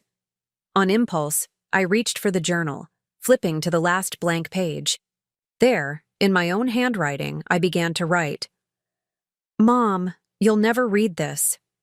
I'm not even sure why I'm writing it. Maybe because there were too many words unsaid between us.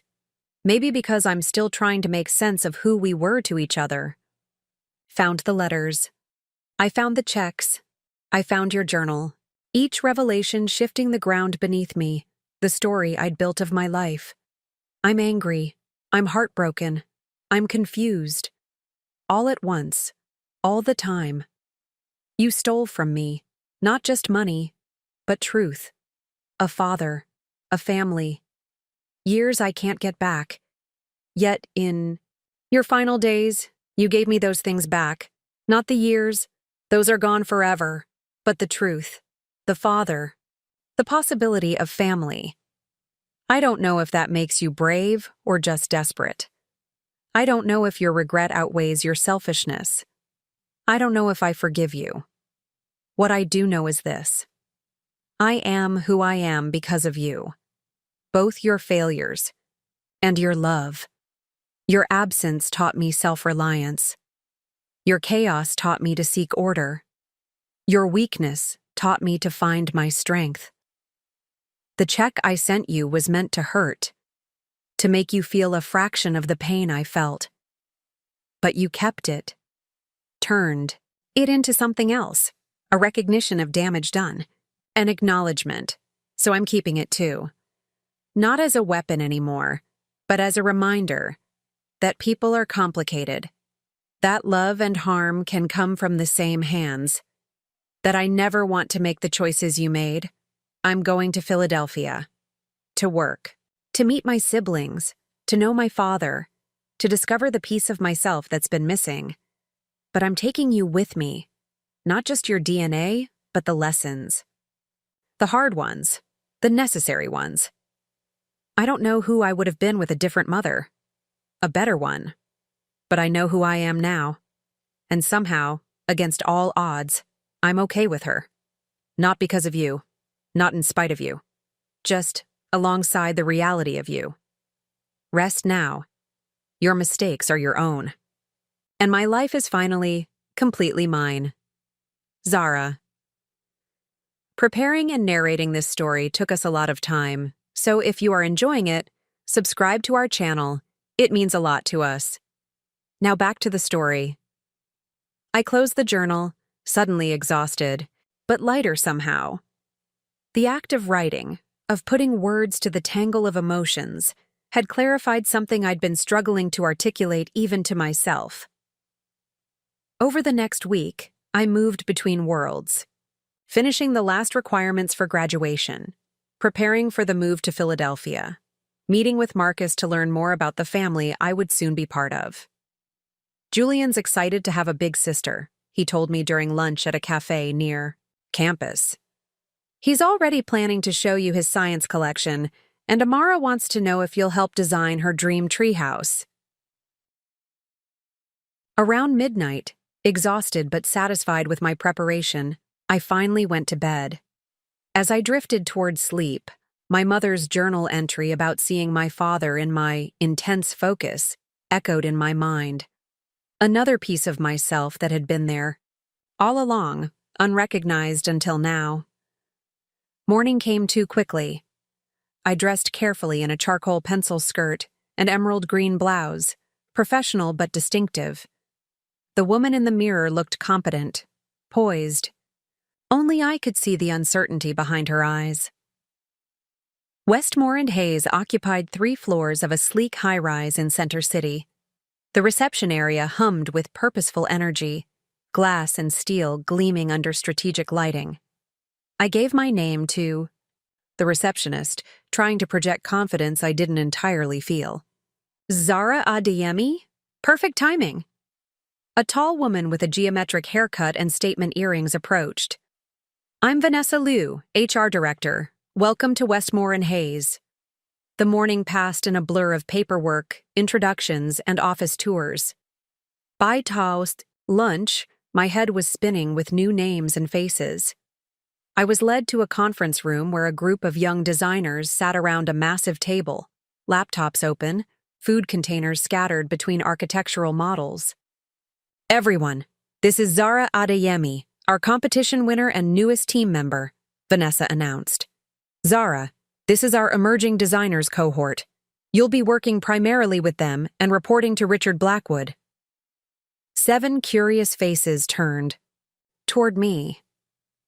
I recognized the evaluative glances, assessing my potential, my competition level, my place in their established hierarchy.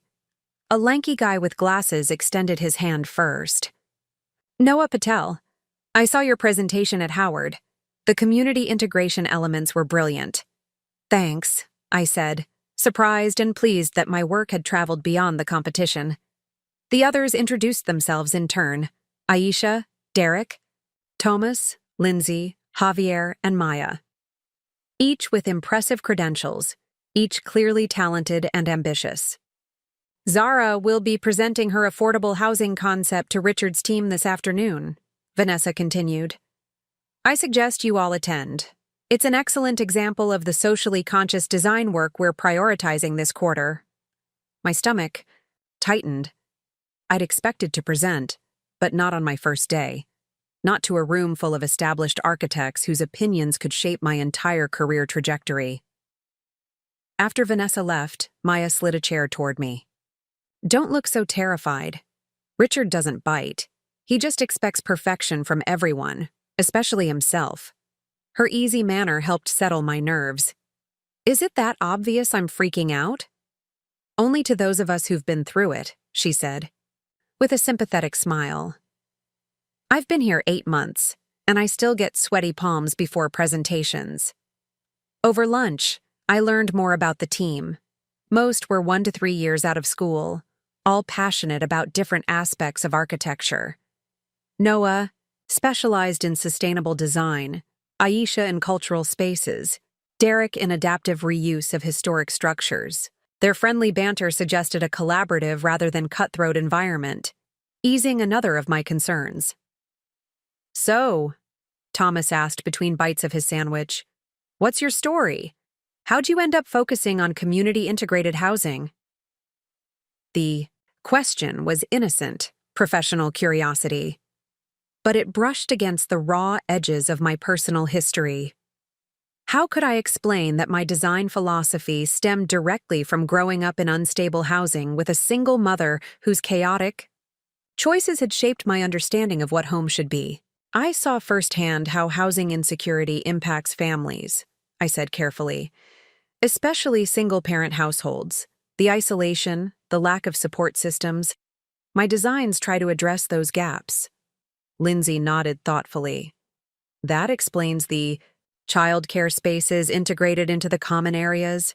It's genius, actually. Practical and community building at once. Thanks. I relaxed slightly, grateful for the focus on my work rather than my background.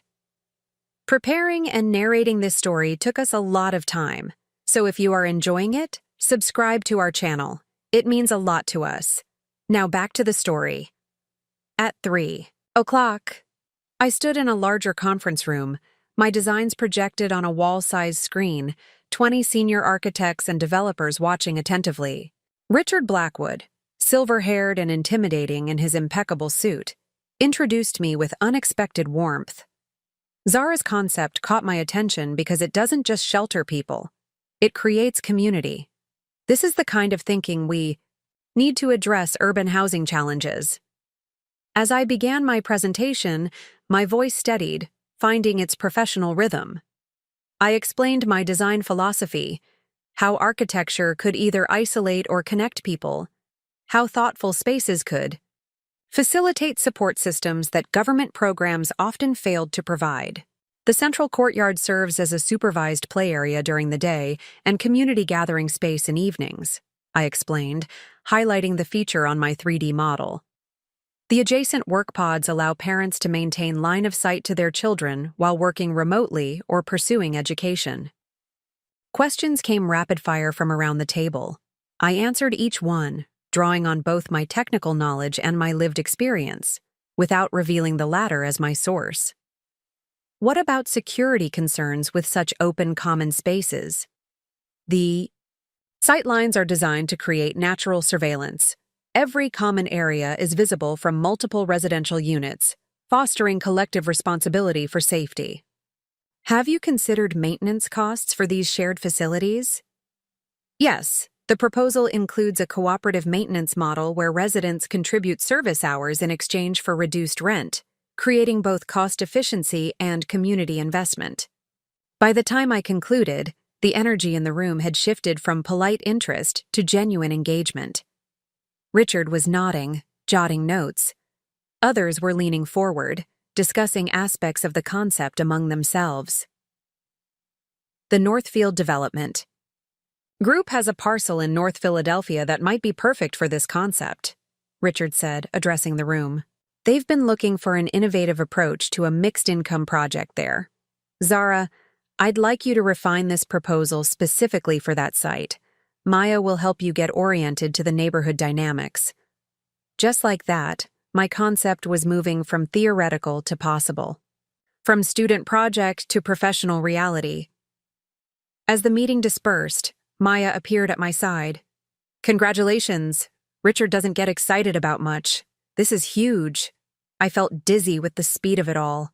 Yesterday, unpacking boxes and avoiding family dinner. Today, potentially seeing my design philosophy manifested in actual buildings, actual communities. Thanks, it's overwhelming. In the best way, she added. A few of us are grabbing drinks to celebrate the end of the Thompson project. You should join us. Get to know the team outside these walls. I hesitated. Social integration had never been my strength, always too focused on survival and achievement to invest in peer relationships. I should probably get home and what? Stare at your empty apartment walls? Maya's directness was disarming. Come on, one drink.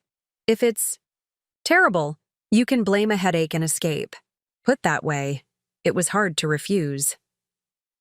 Okay, one drink. The bar was a converted warehouse space a few blocks from the office, exposed brick and industrial lighting creating an atmosphere both raw and refined, not unlike the architectural aesthetic many of us aspired to in our work. Sitting around a large table with Noah, Maya, Aisha, and Derek, I found myself relaxing for the first time in weeks. Their conversation flowed easily between work projects, industry gossip, and personal anecdotes. They asked about Howard, about my impressions of Philadelphia, about my design influences, normal questions with answers I could provide without, excavating painful history. Until Derek, 3 beers in and filter diminishing, asked, So, what's your family think about you landing at Westmore and Hayes? They must be proud as hell. The question hung in the air, innocent yet loaded. I took a sip of my cocktail, buying time. My mother passed away recently, I said, surprising myself with the direct admission. And my father. It's complicated. We're just getting to know each other. Sympathy flashed across their faces, followed by the familiar awkwardness of people unsure how to respond to grief. I'm so sorry, Aisha said softly. Recent loss is its own kind of design challenge. Reconstructing. A life around a void. Her framing, translating emotional reality into architectural terms, was unexpectedly perfect. That's exactly it. Figuring out which structural elements remain sound and which need reinforcement. Derek looked mortified at having stumbled into sensitive territory. Man, I'm sorry. Way to kill the celebratory vibe, Derek. It's okay, I assured him. It's actually nice to talk about it without it being the only thing people see about me. I glanced around the table. At home.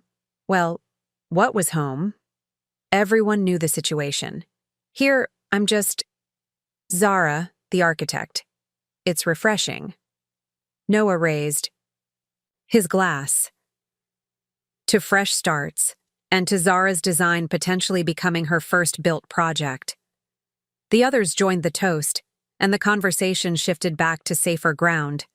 But something had changed. A small bridge built between my compartmentalized worlds. These weren't friends yet, but they were no longer just colleagues either. When I finally headed home around 8, I found a missed call and text from Marcus. Just checking in. Hope your first day went well. We're here if you want to talk about it. Standing in the elevator to my apartment, I made an impulsive decision and called him back. Zara? His voice registered surprise and pleasure. How was the first day? Actually, really good. They're interested in developing my senior project, like, as a real building. That's incredible. His pride came through clearly, warming me despite my lingering guardedness. Your concept for the community housing? You remember that? I asked, surprised. Of course. The integration of childcare spaces with flexible work areas, the shared kitchen facilities to reduce isolation, the courtyard design that creates natural supervision areas. He chuckled. I might have studied your portfolio materials more than once. Something caught in my throat. The simple fact that he had paid such close attention, had valued my work enough to memorize details. When had anyone ever done that? They're looking at a site in North Philadelphia, I continued, unlocking my apartment door.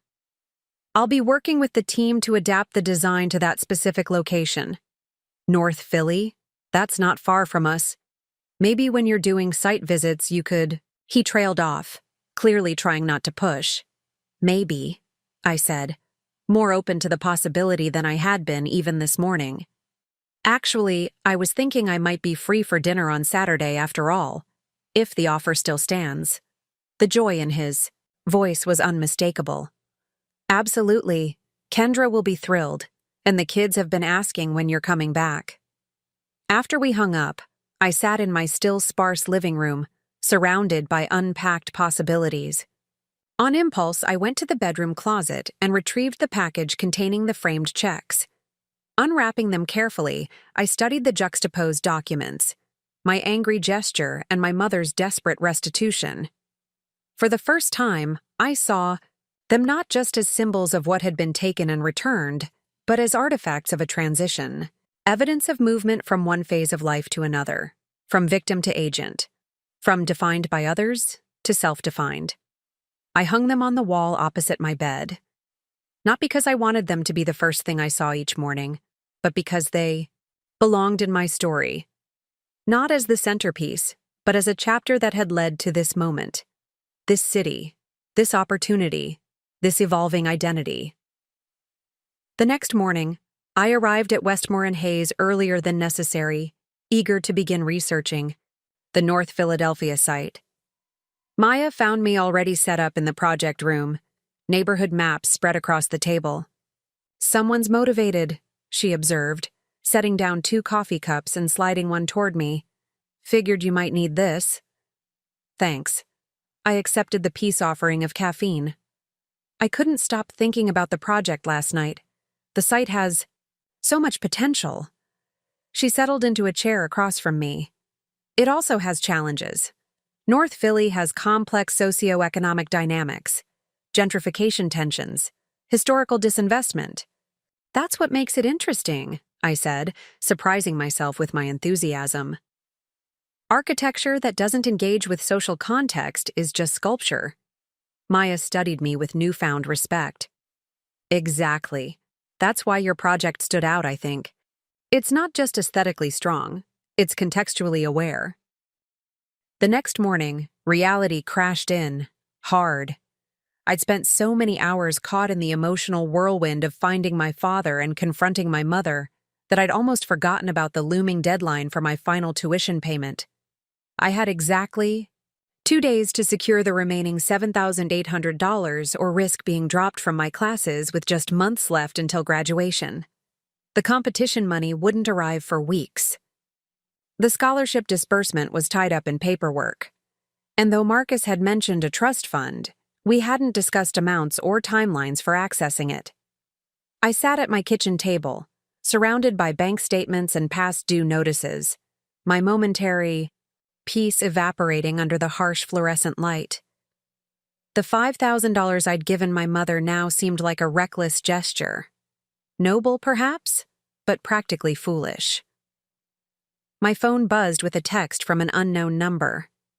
It was wonderful meeting you yesterday. I've spoken with my attorney about the trust. We can meet tomorrow to begin the transfer process if that works for you. Marcus. Dad? Too soon to call myself that?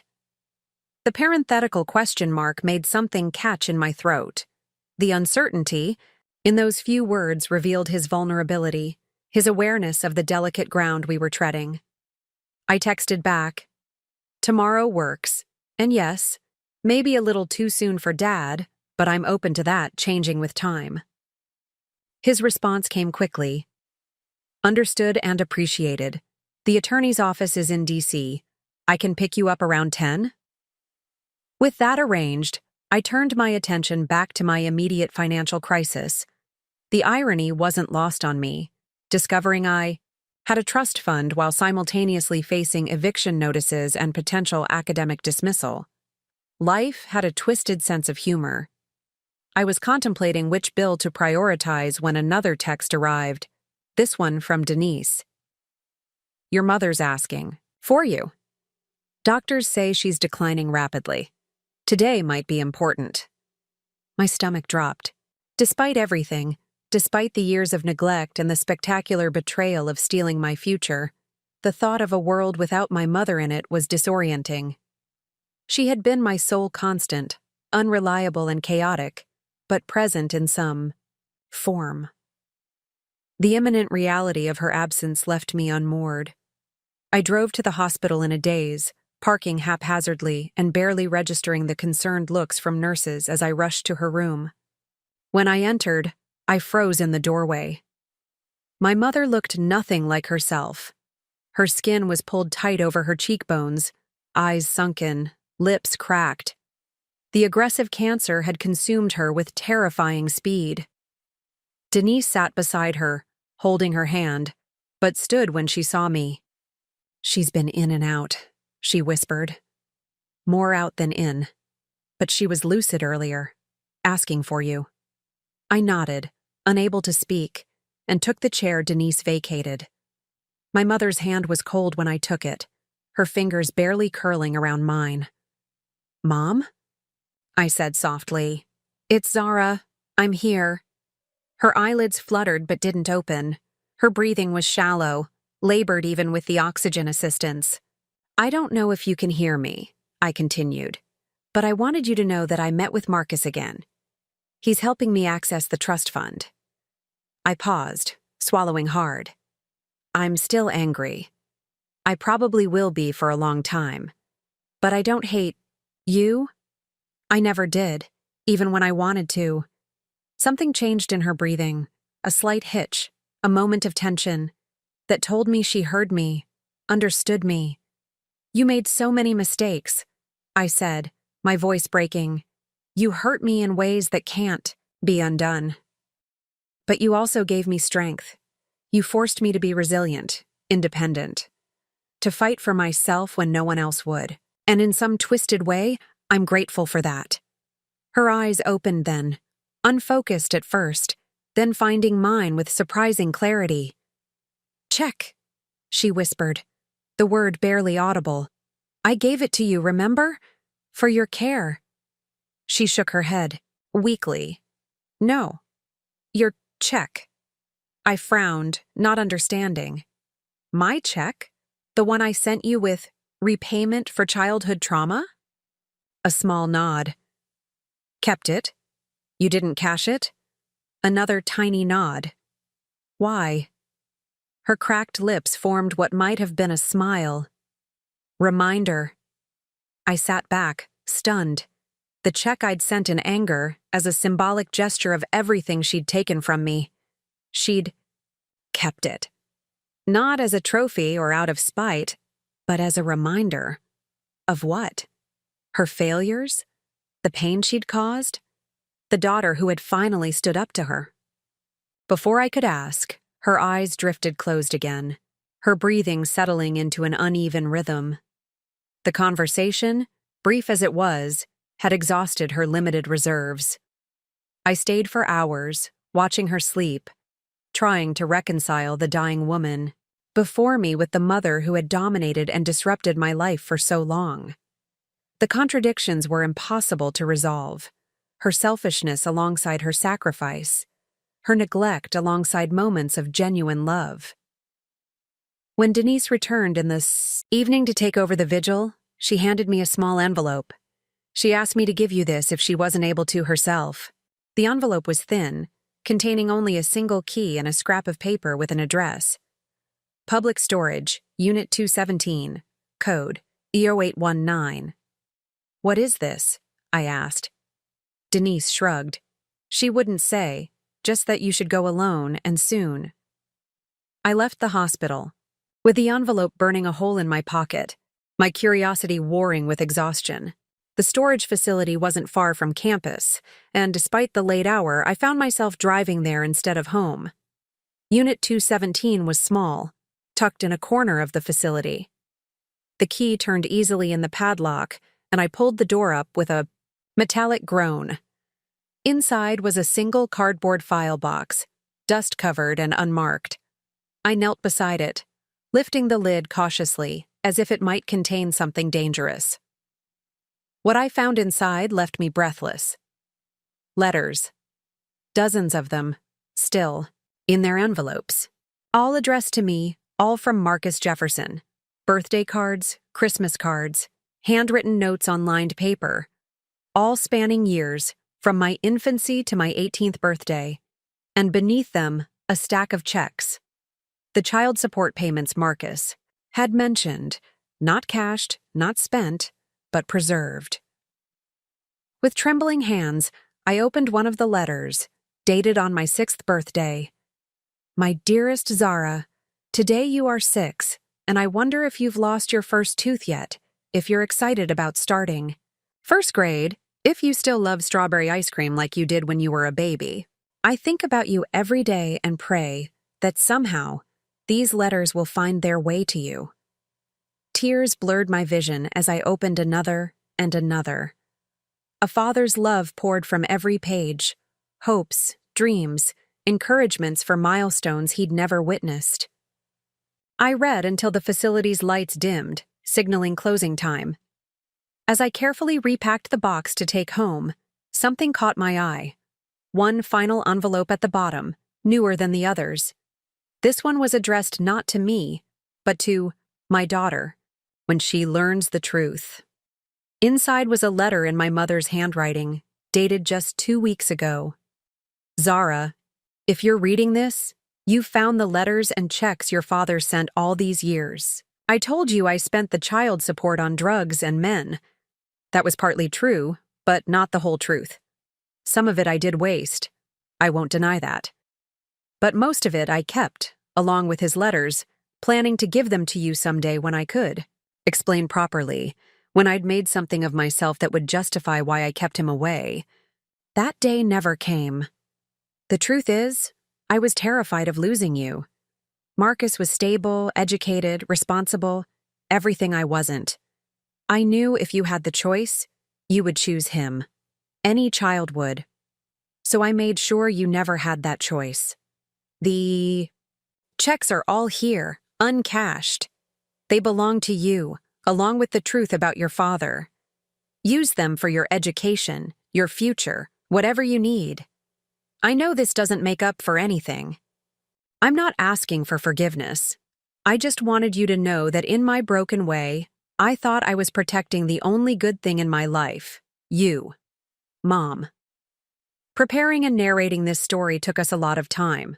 So if you are enjoying it, subscribe to our channel. It means a lot to us. Now back to the story. I sat in my car outside the storage facility for a long time, the box of letters beside me, my mother's note crushed in my fist. The narrative I'd been constructing, of a purely selfish mother who had stolen from me without remorse, shattered and reformed into something more complex, more human, and in some ways more tragic. She had kept the checks. Not spent them, not destroyed them. Kept them, along with every word his father had written to me. A twisted form of hope chest, perhaps, or a repository for her guilt. When I finally drove home, it was past midnight. I spread the letters across my floor in chronological order, creating a timeline of a father's unwavering love and a mother's complicated deception. The earliest letter, written just days after my birth, contained a black and white hospital photo of a tiny infant, me, cradled in my father's arms, his face young and awestruck. I slept surrounded by these paper fragments of a life I should have had and woke to my alarm, reminding me of my meeting with Marcus and his attorney. As I dressed, a strange calm settled over me. The rage that had fueled me since discovering my empty bank account had transformed into something else. Not forgiveness exactly, but understanding. The kind that comes from seeing the full picture of human frailty, including my own. Marcus arrived precisely at 10, his rental car idling outside my apartment. The drive to the attorney's office was quiet at first, both of us still finding our footing in this new relationship. Inside, the scene was one of orchestrated chaos. Julian and two friends sprawled across the living room floor with Monopoly already in progress. Kendra and Marcus arranged snacks on the dining table while debating the merits of various board games. Two other couples, friends of theirs I gathered, sipped wine and offered commentary on the Monopoly strategies. "Sorry I'm late," I said, feeling suddenly awkward. Work ran over. Marcus approached with a plate of nachos. "No apology needed. We're just glad you made it." The genuine relief in his expression made clear that he had, indeed, been concerned. "I might not come."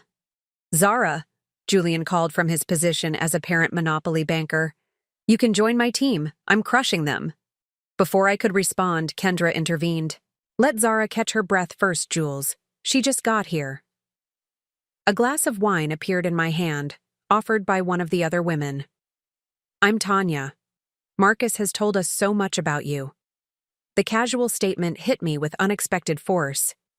My father, that was still strange to think, had friends who knew about me, who had perhaps known about me for years, heard about the daughter he'd lost and hoped to find.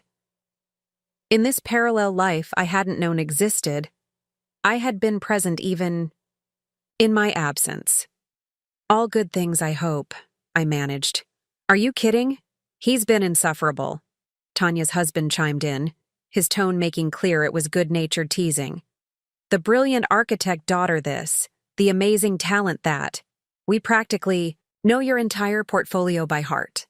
Marcus looked simultaneously proud and embarrassed. I might have been a bit enthusiastic. The easy affection in their banter revealed long-standing friendship, the kind of stable social connections I'd rarely witnessed in my mother's transient world of temporary boyfriends and fair-weather acquaintances. As the evening progressed, I found myself slowly relaxing into the rhythm of family game night. Julian's competitive streak reminded me of my own at his age. Amara's strategic thinking revealed an analytical mind I recognized. Even Kendra's tendency to mediate disagreements with humor felt oddly familiar, though I couldn't immediately place why. Preparing and narrating this story took us a lot of time, so if you are enjoying it, subscribe to our channel. It means a lot to us. Now back to the story. During a break between games, I stepped outside onto the back deck for air. The spring night was cool, but not cold. The suburban silence broken only by distant wind chimes and the occasional passing car. "Mind if I join you?" Marcus asked, sliding the door closed behind him. "It's your deck," I pointed out, attempting humor to mask my suddenly accelerated pulse. He chuckled. "Technically, it's the bank's deck for another 12 years. We stood in companionable silence for a moment, both leaning against the railing, looking out at the carefully maintained backyard, with its swing set and garden beds. "I saw your mother in you tonight," he said finally. "When you were strategizing during Settlers of Catan, that intense focus, the way you pursed your lips when considering your next move. She used to do exactly the same thing. The observation caught me off guard." In all our encounters since reconnecting, Marcus had rarely mentioned my mother directly. And when he had, it had been in the context of their separation, the lost years. never about shared traits or mannerisms. I found her journal, I said, the admission slipping out before I could consider its implications. After she died, it was revealing. He turned slightly toward me, respectful but interested. In what way? She saw you and me too. My focus, my drive for stability. She wrote about it, how it both pleased and pained her. He nodded slowly. We were very young when we had you. Too young, probably. But I never doubted she loved you, even when she was making choices I couldn't understand. The generosity in his assessment, the refusal to demonize a woman who had kept his child from him, for 2 decades humbled me. It was a grace my mother had never managed to extend to him in her journal entries, where he remained forever the college boyfriend who had tried to take over when she got pregnant. How did you meet? I asked, realizing I'd never heard their origin story from either parent. A small smile played at the corners of his mouth. Architecture class, ironically. Introduction to urban planning. She was auditing, not for credit, just because the subject fascinated her. I was the serious student with a 5-year plan, complete opposites in most ways. What attracted you? To her? The question felt invasive but necessary, a missing piece in understanding my own origins. Her energy, her ability to see beauty in unexpected places. His gaze grew distant with memory. We were doing a site analysis in a rundown neighborhood. Everyone else was noting deficiencies, problems to solve. Your mother was photographing the way sunlight hit a broken window, how children had turned an abandoned lot into a playground, the patterns of improvised repairs on old buildings. The description resonated with my own architectural sensibilities. Finding potential in damaged spaces, beauty in adaptation, another inheritance I hadn't recognized. She sounds different than the person I knew, I said quietly. People change. Circumstances change them. He turned to face me fully. Felicia had dreams once. An artist's eye. Life just ground it out of her, bit by bit. I thought of my mother's journal entries, the glimpses of awareness and regret beneath, the selfishness and poor choices. The woman who had kept my father's letters but couldn't bring herself to share them.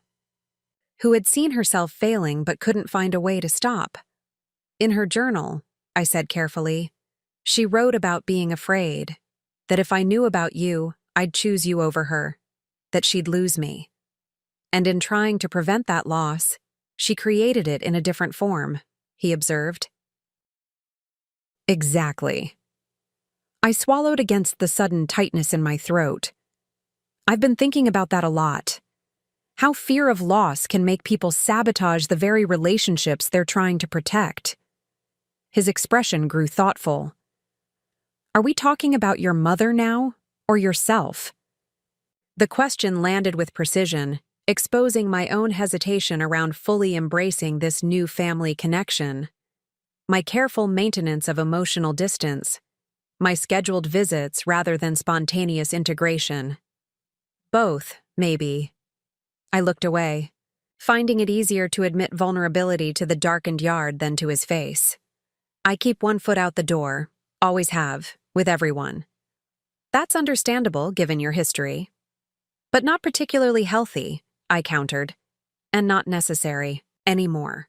Not with you, or Kendra, or the kids. Healing takes time, Zara. There's no schedule you need to follow. The simple acceptance in his words, the permission to progress at my own pace, loosened something that had been tightly wound inside me for as long as I could remember. The project I've been working on, I said, changing direction, but not really. It's facing opposition. From developers who don't understand why community support spaces matter, why stability isn't just about having a roof, but about having connections, resources, safety nets. He listened attentively, not interrupting my apparent non sequitur. I got defensive today. Took it personally when my design was dismissed as idealistic, because it isn't just a theoretical concept to me. It's the solution to problems I lived. Of course it's personal, he said. The best work always is. It comes from lived truth, not abstract principles. My mother couldn't provide stability, I continued, the connections clarifying as I spoke them aloud. But in her journal, she recognized what I needed. She saw me, even when she couldn't meet my needs. I turned to face him. Just like you saw me, even when you couldn't reach me. He nodded, understanding. And now? What do you need now, Zara? The question echoed one he'd asked in the hospital after my mother's death. Then, I'd answered, time. Now, with 6 weeks of Philadelphia life behind me, the answer had evolved. I need to stop being afraid of fully committing, I said, to this city, to my work, to this family, to actually building a life instead of just surviving one. He didn't reach for me, respecting the boundary I'd maintained, but his eyes conveyed everything words couldn't. We're here, he said simply. Whenever and however you're ready. The sliding door opened, spilling light and noise onto the deck. Julian poked his head out. Are you guys having a serious talk? Because Mom says it's time for dessert, and Amara won't let anyone eat until Zara picks her ice cream flavor first. The mundane interruption, so normal, so family, broke the intensity of the moment. I laughed, surprising myself with the genuine sound. Can't keep the ice cream waiting. That's practically a crime. Inside, the warmth and noise enveloped me again. But this time, I didn't feel like an observer of a life I might have had. For the first time, I felt like a participant in a life I was actually building. Choice by choice, connection by connection. The next morning, I woke with fresh clarity about both my project and my personal path forward. I called Maya before even getting out of bed. We spent the morning analyzing the neighborhood, demographics, transportation access, existing community assets, and gaps. Around noon, Richard stopped by the project room. How's it coming along? I outlined our progress and initial thoughts on site-specific adaptations. He nodded approvingly. Good work. I've scheduled a meeting with Northfield Development for next week. They're interested in seeing our approach. He paused. It'll be your concept, Zara, but obviously developed with team input. Are you comfortable taking the lead? On the presentation? My pulse quickened. This wasn't a student competition or a theoretical exercise. This was a multi-million-dollar development opportunity with my design at its core. Yes, I said, projecting confidence I wasn't entirely sure I possessed. I'd be honored. After Richard left, Maya gave me an impressed look. Most new hires don't get this kind of opportunity for years. Is that going to cause problems? I asked, suddenly concerned about resentment from colleagues who'd been there longer. She considered this. Some, maybe, but your concept is solid. That counts for a lot around here. She gathered her notes. Come on, site visit time. Nothing beats seeing a place in person. The North Philadelphia neighborhood was a study in contrasts. Blocks of abandoned buildings interspersed with immaculately maintained row houses. Vacant lots transformed into community gardens alongside neglected spaces filled with debris. Churches and schools standing as anchors amid economic struggle. Standing on the proposed development site, currently a vacant lot where a factory had once stood, I felt a strange resonance. This place, with its history of abandonment and resilience, its scars and its possibilities, wasn't so different from me. What are you thinking? Maya asked, noting my expression. That this place deserves something better than what's been taken from it, I said quietly. Something that acknowledges its past but isn't defined by it. She nodded slowly. That's a good way to approach design.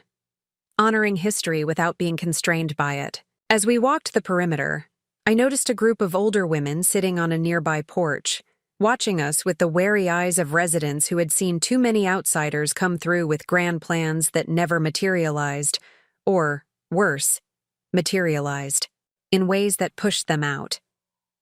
On impulse, I approached them. "Good afternoon. I'm Zara Adeyemi with Westmore and Hayes Architects. We're looking at potentially developing this site. Would you mind telling me about the neighborhood from your perspective?" Initially suspicious, they gradually opened up as they realized I was genuinely interested in their insights. Ms. Loretta, who had lived on the block for 63 years, described how the neighborhood had changed after the factory closed. Ms. Wilma emphasized the need for safe places for grandchildren being raised by grandparents. Ms. Diane pointed out the lack of accessible laundry facilities and fresh food options. I took notes, asked questions, and promised to return for more community input if the project moved forward. "You don't usually see architects talking to actual people," Ms. Loretta observed dryly. "Usually just men in suits looking at papers, not at the neighborhood." "Well, I believe buildings are for people," I said, "so it makes sense to talk to the people who'll actually interact with them." Walking back to the office with Maya, I felt energized by the connection between my theoretical design and the real community needs I'd just heard articulated. "That was good," Maya said. "Most designers wouldn't have engaged directly like that." "It just seemed logical," I shrugged. "How can you design for a community you don't understand?" But as I said it, I realized I was echoing a lesson from my own fractured upbringing. The importance of understanding context, of reading environments accurately, of adapting to realities rather than imposing external expectations. Skills I'd developed for survival that now served me professionally. That evening, instead of returning to my half-unpacked apartment, I found myself driving to Marcus's house in the suburbs, unannounced, unplanned, following an impulse I didn't fully understand. The two-story colonial with its neat yard and basketball hoop above the garage looked like something from a lifestyle magazine, or from the dreams I'd had as a child, imagining what normal family life might be like. I sat in my car for several minutes, gathering courage, before finally approaching the front door and ringing the bell. Amara answered, her surprised expression quickly blooming into delight. "Zara, you came!" She turned and shouted into the house. Dad, Zara's here." Marcus appeared behind her, equally surprised but smiling. "This is an unexpected pleasure. Come in." The house smelled of cooking and laundry detergent and lemon, furniture polish, the mundane sense of functional family life that had always seemed exotic to me. "I was in North Philadelphia for work," I explained, though that didn't really justify my unannounced suburban detour. "And I just wanted to tell you about it in person." His expression softened with understanding. "We'd love to hear about it. We were just about to have dinner. Nothing fancy, just leftovers. But there's plenty." In the kitchen, Kendra was helping Julian with homework while monitoring something in the oven. She looked up, momentarily startled, then warmly welcoming. "Zara, what a lovely surprise. Julian, clear your book so we can set another place." The domestic choreography of making space for an unexpected guest, shifting chairs, adding a plate, rearranging serving dishes, was performed with practiced ease. I'd never seen such effortless accommodation, such unquestioned making room. Over dinner, I described my project, the site visit, the conversations with community members. They listened attentively, asked thoughtful questions, celebrated my opportunity, without qualification. "This is exactly the kind of work you described wanting to do in your portfolio," Marcus noted. "Community-centered design that addresses real needs." "You read my portfolio that carefully?" I asked, still surprised by his detailed knowledge of my work. "Of course," Kendra answered for him. "He was so proud when you won that competition, showed us all your designs, explained every feature like he'd created it himself." Marcus looked slightly embarrassed. I might have gone overboard. but it was the first tangible connection I had to the incredible person you'd become without me. The simple honesty of his statement cracked something open inside me. This man, my father, had cherished a connection to me even when separated, by years and lies, had celebrated my achievements from afar, had seen me even when he couldn't reach me. Just like my mother's journal had revealed she'd seen me, despite her failures to show it. "I've been thinking about what to call you," I said suddenly. "Marcus seems wrong. But Dad feels like it belongs to a relationship we haven't fully built yet." He nodded, understanding as always. "You can call me whatever feels right, Zara. The name matters less than the fact that you're here." "I think," I said slowly, testing the word, "I'd like to try Dad. Not because we've instantly become a Hallmark movie family, but because I want to build that relationship, the one we should have had all along." His eyes glistened. "I'd like that very much." Later, as I prepared to leave, Julian brought me a clumsily wrapped package. "I made this for you, for your new apartment." Inside was a hand-painted ceramic tile with an abstract design in blues and greens. "It's a coaster," he explained, "for your coffee cup, so you don't get rings on your furniture." Such a practical, thoughtful gift from an 11-year-old boy who barely knew me, but had already carved out space for me in his understanding of family. "Thank you, Julian. It's perfect." I hugged him, this brother who shared my blood but not my history. On the drive back to my apartment, I reflected on the day's strange symmetry, getting to know a community in North Philadelphia even as I got to know my own family. Both requiring the same skills: listening, observing, connecting, imagining possibilities within existing frameworks. When I arrived home, I placed Julian's coaster on my coffee table, the first truly personal item in my new space. Then I sat down and called Denise. "How's Philadelphia?" she asked when she answered. "It's becoming home," I said, surprising myself with the truth of it. "Slowly." "Your mother would be glad," she said. "Despite everything, she wanted you to find your place in the world." I thought of the framed checks on my bedroom wall, of the journal entries revealing my mother's complicated love, of the community elders in North Philadelphia fighting for their neighborhood, of my half-siblings making room for me in their lives. "I think," I said carefully, "that I'm starting to understand something she never did." "What's that?" "That place isn't just somewhere you exist. It's something you create, through connections, through commitment, through showing up even when it's hard." I touched Julian's coaster, feeling its handmade texture. "I'm learning to build home, not just inhabit it." After hanging up, I finally unpacked the last of my boxes, placing each item deliberately, creating order from chaos, creating home from emptiness. Just as I would help create community from abandonment in North Philadelphia. Just as I was creating family from decades of separation. Just as I was, finally, creating myself from all the broken and beautiful pieces of my history. The Northfield development meeting was a disaster. I'd spent the entire weekend refining my presentation, integrating community feedback, adjusting design elements to address specific neighborhood needs. I'd rehearsed until my voice grew hoarse, anticipated questions until my brain ached.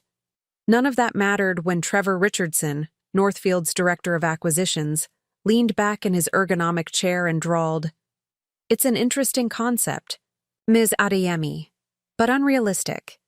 These supportive design elements cut into our profit margins.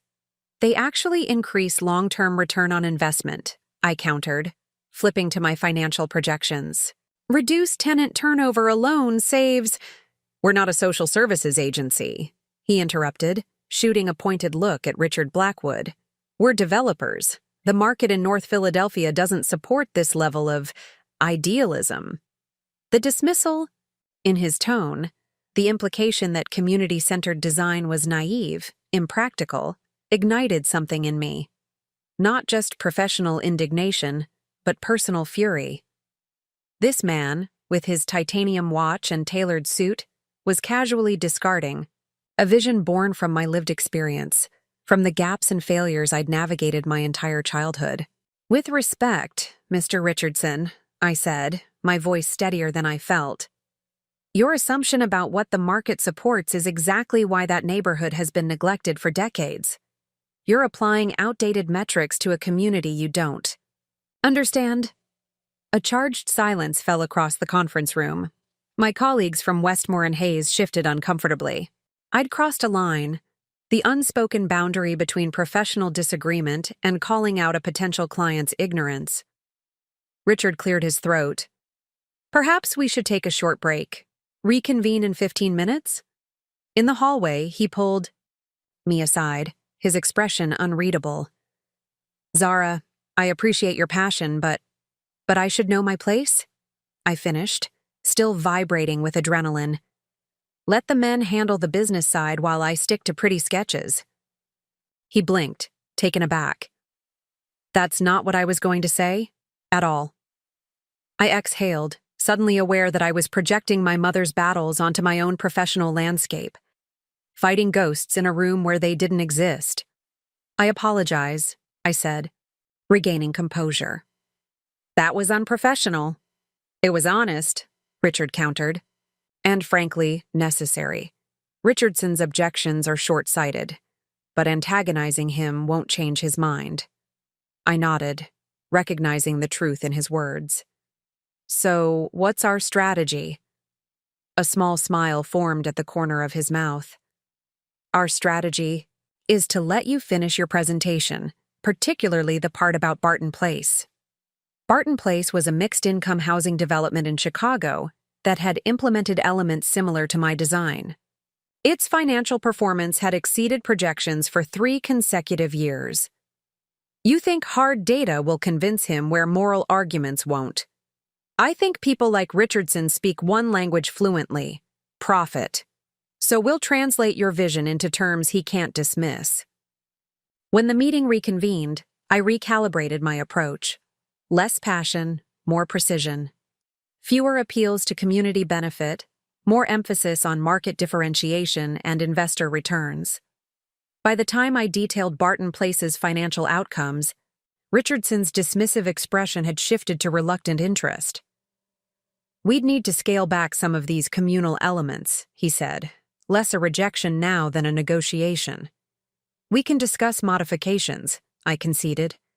"But the core concept, integrated support spaces that build community resilience, that's non-negotiable. It's what makes this project unique." The meeting ended with tentative interest rather than enthusiastic embrace. Not victory, but not defeat. Either. A foothold. In the elevator afterward, Maya gave me a sideways glance. That was ballsy, calling out Richardson like that. "It was stupid," I admitted. "I let it get personal." "Maybe," she shrugged, "but you weren't wrong, and you didn't. Back down."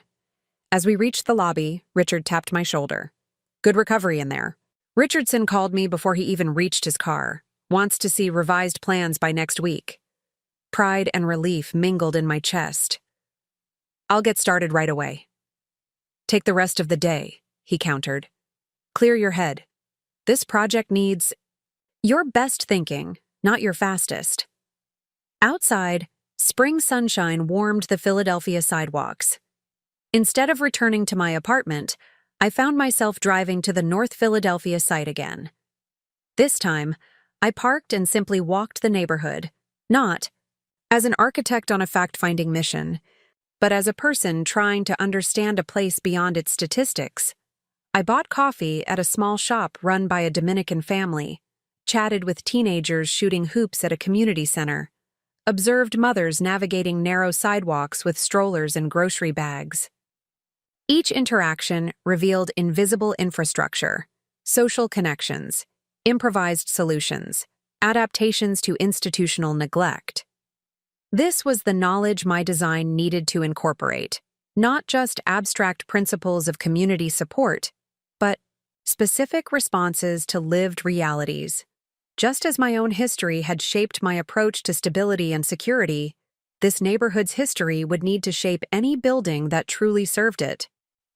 Lost in observation, I didn't notice the time until my phone buzzed with a text from Julian. "Are you still coming for game night?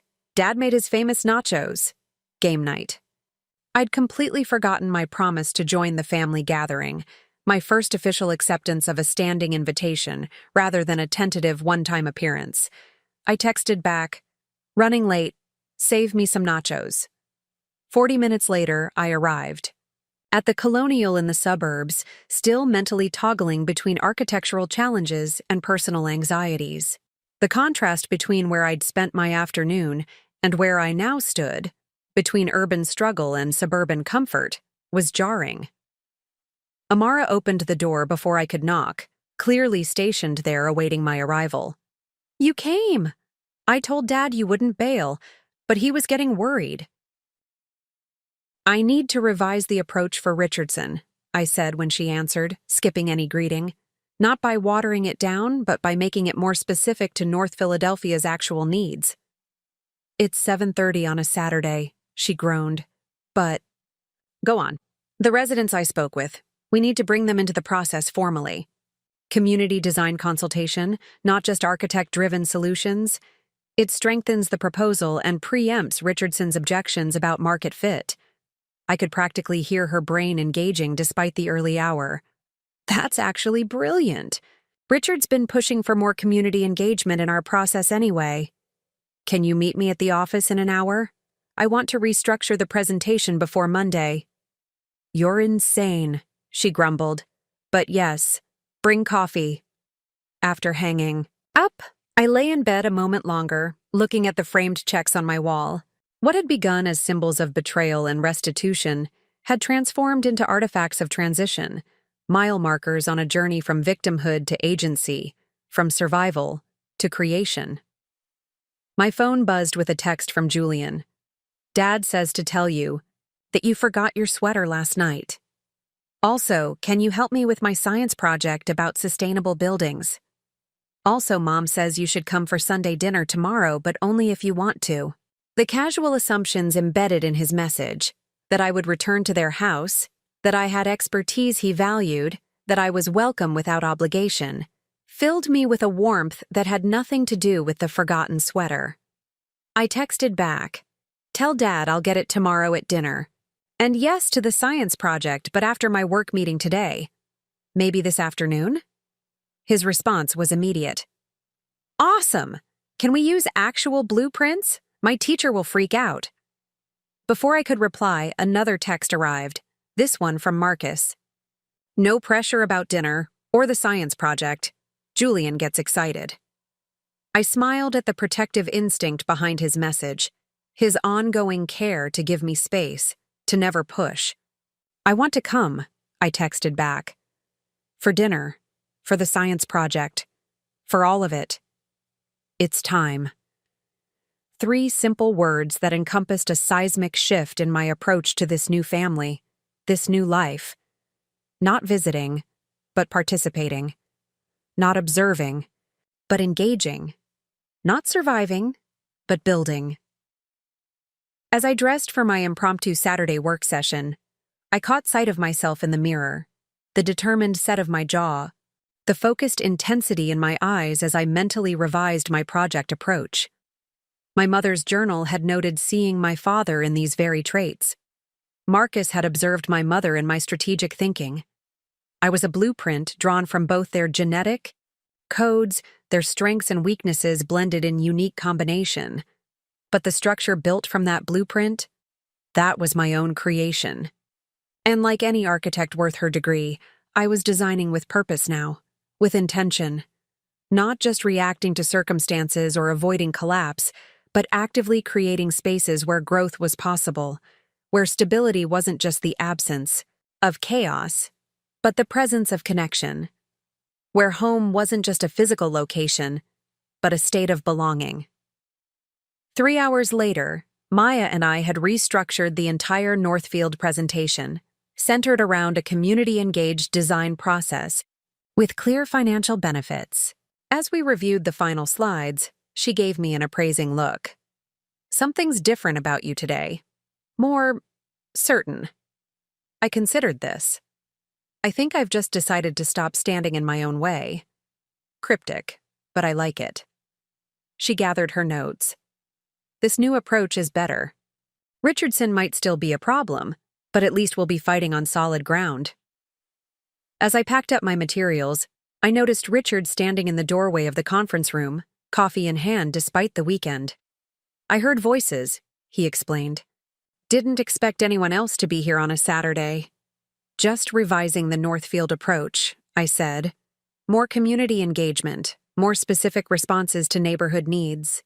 He nodded approval. Good. That's exactly where I hoped you'd land after yesterday. He glanced at his watch. I have a call with Chicago in 5 minutes, but let's touch base Monday before the Richardson meeting. After he left, Maya raised an eyebrow. The golden child strikes again. He never works weekends unless it's a major deadline. Her comment held no real bite, but it highlighted the precarious position I occupied, both beneficiary and target of special attention due to my competition win and Richard's interest in my design approach. I'm not trying to be the favorite, I said, feeling the need to clarify. This project is just important to me. Because it's your first real development opportunity? Because it matters, I corrected. Because design that ignores community needs isn't just aesthetically bankrupt. It's ethically bankrupt. She studied me for a moment. You really believe in this stuff. It's not just professional positioning for you. No, it's not. I shouldered my bag, suddenly eager to leave the office, to shift from work mode to the promised science project with Julian. Architecture shaped my life before I ever knew what it was called. The spaces we live in, they form us or deform us. They connect or isolate. They can heal or harm. Now who sounds like Richard? She teased, but her expression had softened. Go enjoy your weekend. I'll see you Monday for the Richardson rematch. As I drove from Center City toward the suburbs, toward a waiting half-brother with architectural questions and a family dinner I'd committed to attending, I felt a strange sense of integration, of previously compartmentalized aspects of my life beginning to flow together. The check I'd sent my mother months ago, with repayment for childhood trauma, written in angry script, had been intended as the final word in our relationship, a period at the end of a painful sentence. Instead, it had become a semicolon, a pause, not an ending. A connection between what had been and what might still be. The woman who had stolen my college fund had also, inadvertently, set in motion the events that had brought me here, to Philadelphia, to my father, to a family I was slowly allowing myself to claim, to a professional opportunity aligned with my deepest values, to a self I was finally free to become, not because of her actions, but because of how I'd chosen to respond to them. Not grateful for the harm, but determined to create meaning from it. The check with a catch had been my attempt at revenge, but the real catch, it turned out, had been the impossible tangle of love and damage, truth and deception, loss and discovery that constituted my inheritance. An inheritance I was now, finally ready to claim in full. Not just the pain, but the possibility. Not just the scars, but the strength they had forged. As I pulled into the driveway of the colonial house where Julian waited with his science questions and architectural curiosity, I turned off the engine and sat for a moment, allowing myself to feel the weight of the choice I was making, to be present, to engage, to risk attachment without guarantee, to build, not just survive. The front door opened and Julian appeared, waving impatiently, a poster board and markers all ready in his other hand. Zara, come on, I've been waiting forever. Forever. Such a child's exaggeration. And yet, in a way, we had all been waiting forever. He for a sister he'd been told about but never met. I for a family I'd never known existed. All of us for connections that had been systematically denied. The waiting was over now. I stepped out of the car and walked toward the open door, toward the future I was finally ready to architect for myself. "How are the final preparations for the groundbreaking?" Marcus asked during a rare conversational lull. "Good. Stressful. Richardson's still pushing for last-minute changes, but we've held firm on the essentials." "That man?" Kendra shook her head. "Classic case of profit over people." To be fair, I found myself saying, surprising even myself, he's moved considerably from his initial position, and the compromises we've reached actually make some aspects of the project more sustainable, long-term. Marcus raised an eyebrow. "That's a generous assessment of someone who's fought you at every turn." I shrugged. "People are complicated. They can be wrong about important things and still not be villains." The words hung in the air, clearly resonating beyond the current conversation. In the month since my mother's death, I'd noticed my anger, gradually transforming, not disappearing, but evolving into something more nuanced. The ability to hold both the harm she'd caused and the humanity behind her choices. "Speaking of the groundbreaking," Marcus said, skillfully redirecting, "the kids have something they want to ask you." Julian and Amara exchanged looks, some silent, sibling communication passing between them. "We've been talking," Julian began with unusual seriousness. "And we think, if you want to, we think you should move in here," Amara interrupted, her patience exhausted. "Not like, in a baby way. You'd have your own space and everything, but Dad said the garage apartment will be finished next month, and it even has its own entrance so you wouldn't have to deal with us all the time." I blinked, processing the unexpected proposal. "The garage renovation? That's been for me?" Marcus looked slightly embarrassed. "It was always meant to be a rental unit eventually. But yes, we thought it might be an option for you, if you ever wanted it. No pressure." "Julian's been helping with the design," Kendra added, "making sure it has the right kind of desk for your architectural work." "And I picked the kitchen backsplash," Amara said proudly. "It's blue herringbone tile." The revelation stunned me. While I'd been maintaining careful boundaries, limiting my integration into their lives, they'd been literally building a place for me, consulting my half-siblings about details, creating a space that would balance connection with independence. "I don't know what to say," I managed, emotion threatening to close my throat. "Say yes," Amara urged. "Say maybe and think about it," Kendra corrected gently. "It's a big decision." Marcus nodded. "No timeline, no expectations, just an option. Whenever or if ever you're ready." That night, driving back to my Spartan apartment, their offer echoed in my mind. Not just the practical aspects, the shorter commute, the financial sense, the nicer space, but what it represented. Permanence, commitment, family not as a concept but as a daily reality. Inside my apartment, the emptiness felt suddenly oppressive, rather than familiar. Maya's earlier words returned to me. "That's not busy, that's uncommitted." I moved to the bedroom, where the framed checks still hung on the wall, my angry gesture and my mother's desperate restitution. For months, they'd been my private reminder of a chapter closed, a past acknowledged but contained. Now they seemed like something else, a relic from a time when my identity had been defined primarily by what I had lost, what had been taken, what had been denied. But that wasn't my full story anymore. Hadn't been for months. I carefully took the frame from the wall and placed it in the closet, not discarding it, but relocating it from centerpiece to archive. History preserved, but no longer defining my daily sightlines. In its place, I hung a photograph taken at Julian's basketball game 3 weeks earlier. Me sandwiched between him and Amara, all three of us grinning ridiculously in matching team colors. Marcus had taken it, insisting on printing copies for The family album. The family album. As if my inclusion were natural, expected, unquestioned. The next morning, I arrived at the office early, determined to finalize every detail before the groundbreaking ceremony scheduled for the following week. Maya appeared at my office door around 9, coffee in hand.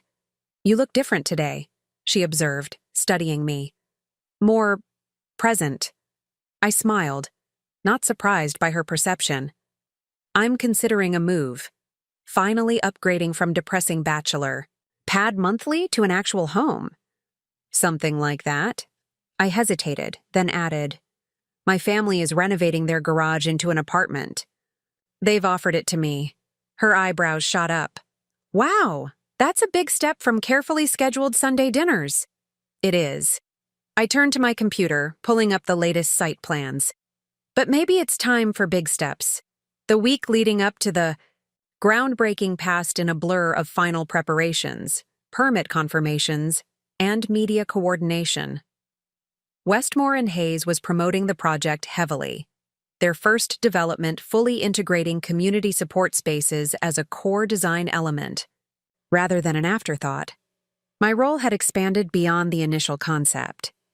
I was now officially project lead, working directly with contractors and community representatives to ensure implementation matched design intent.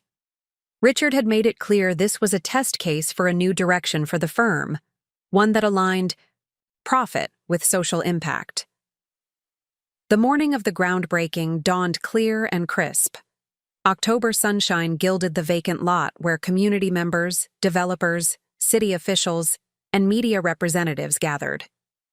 A podium had been set up at what would eventually be the building's entrance. Ms. Loretta sat in the front row, her skeptical expression softened somewhat by cautious approval of the final plans. Beside her, other neighborhood elders maintained their wait-and-see attitude, too experienced with broken promises to celebrate prematurely. Marcus, Kendra, Julian, and Amara arrived early, taking seats near the back despite my invitation to join the official party. "This is your moment," Marcus had insisted. "We're just here to support." Richard spoke first, outlining Westmore and Hayes' commitment to community-centered development.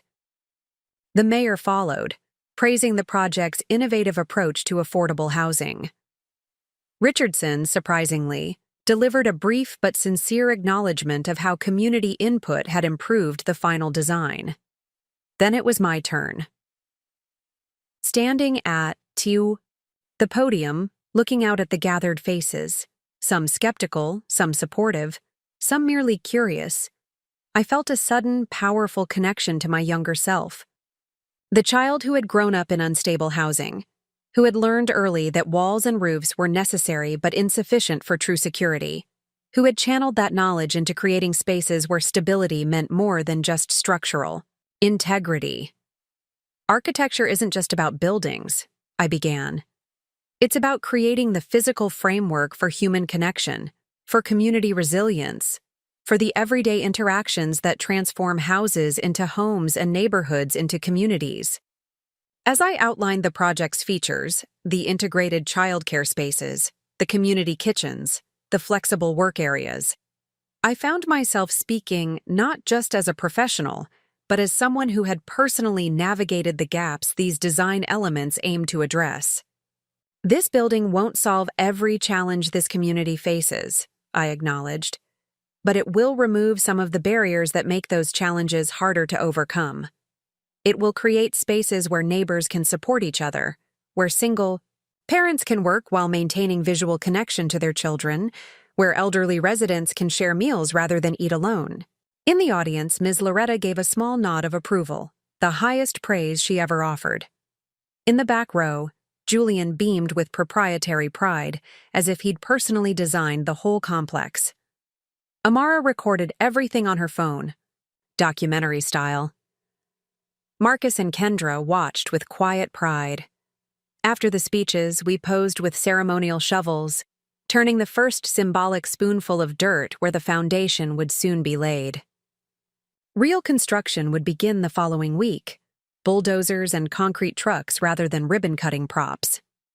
As the crowd dispersed, I found myself standing again in what would eventually be the central courtyard, the heart of the design, where community spaces flowed into each other, creating opportunities for connection while respecting privacy needs. "Visualizing again?" Marcus asked, approaching as the space cleared. "Always," I admitted with a smile. "Seeing what will be, not just what is." That's the architect's gift. He gazed across the empty lot. Creating future reality in your mind, before anyone else can see it. We stood in companionable silence for a moment, both imagining the building that would rise from this empty space. "I've been thinking about your offer," I said finally. "The garage apartment." 6 months after moving to Philadelphia, I stood in the empty North Philadelphia lot where construction would soon begin. The journey to this moment had been anything but smooth. After our initial presentation, Richardson had pushed back with budget cuts that would have gutted the project's core purpose. We'd entered a grueling negotiation phase, me fighting for community spaces, him demanding higher profit margins. Twice, the project had nearly collapsed entirely. What saved it, ironically, wasn't my passionate advocacy or Richard's business acumen. It was Ms. Loretta, the 78-year-old neighborhood matriarch who had lived on that block for over 6 decades. When community consultations began, she'd arrived with a thick binder of newspaper clippings documenting failed development promises dating back to the 1970s. She'd stood in Northfield's gleaming boardroom, fixed Richardson with a stare that could wither concrete, and said words I'll never forget. "You think we don't understand money? We understand it better than anyone. We understand what it costs when you build cheap, when you ignore how people actually live, when you extract but don't invest. So you can build something that makes your spreadsheets happy, or you can build something that works. But don't expect us to celebrate the first option." Richardson, Harvard MBA, portfolio worth millions, had been momentarily speechless. Later, he'd approached me privately. "Your community engagement approach is unconventional." "Ms. Loretta speaks for herself," I'd clarified. "I just made sure she had a seat at the table." "Well, she's persuasive." He'd straightened his tie, a nervous tell I'd come to recognize. "I'm authorizing additional funding for the communal spaces, but the return metrics need to justify it." It wasn't full capitulation, but it was movement. Over the following months, we'd reached a series of compromises that preserved the project's integrity while meeting Northfield's financial requirements. The final design incorporated every essential element from my original concept: community kitchens, flexible workspaces, integrated childcare areas, secure outdoor gathering spaces. Now, 6 months of battles later, we were breaking ground next. "Week, admiring your handiwork?" Maya appeared beside me, 2 coffee cups in hand. She'd become a friend as well as colleague, her initial skepticism giving way to genuine respect after watching me navigate the Richardson situation without backing down or burning bridges.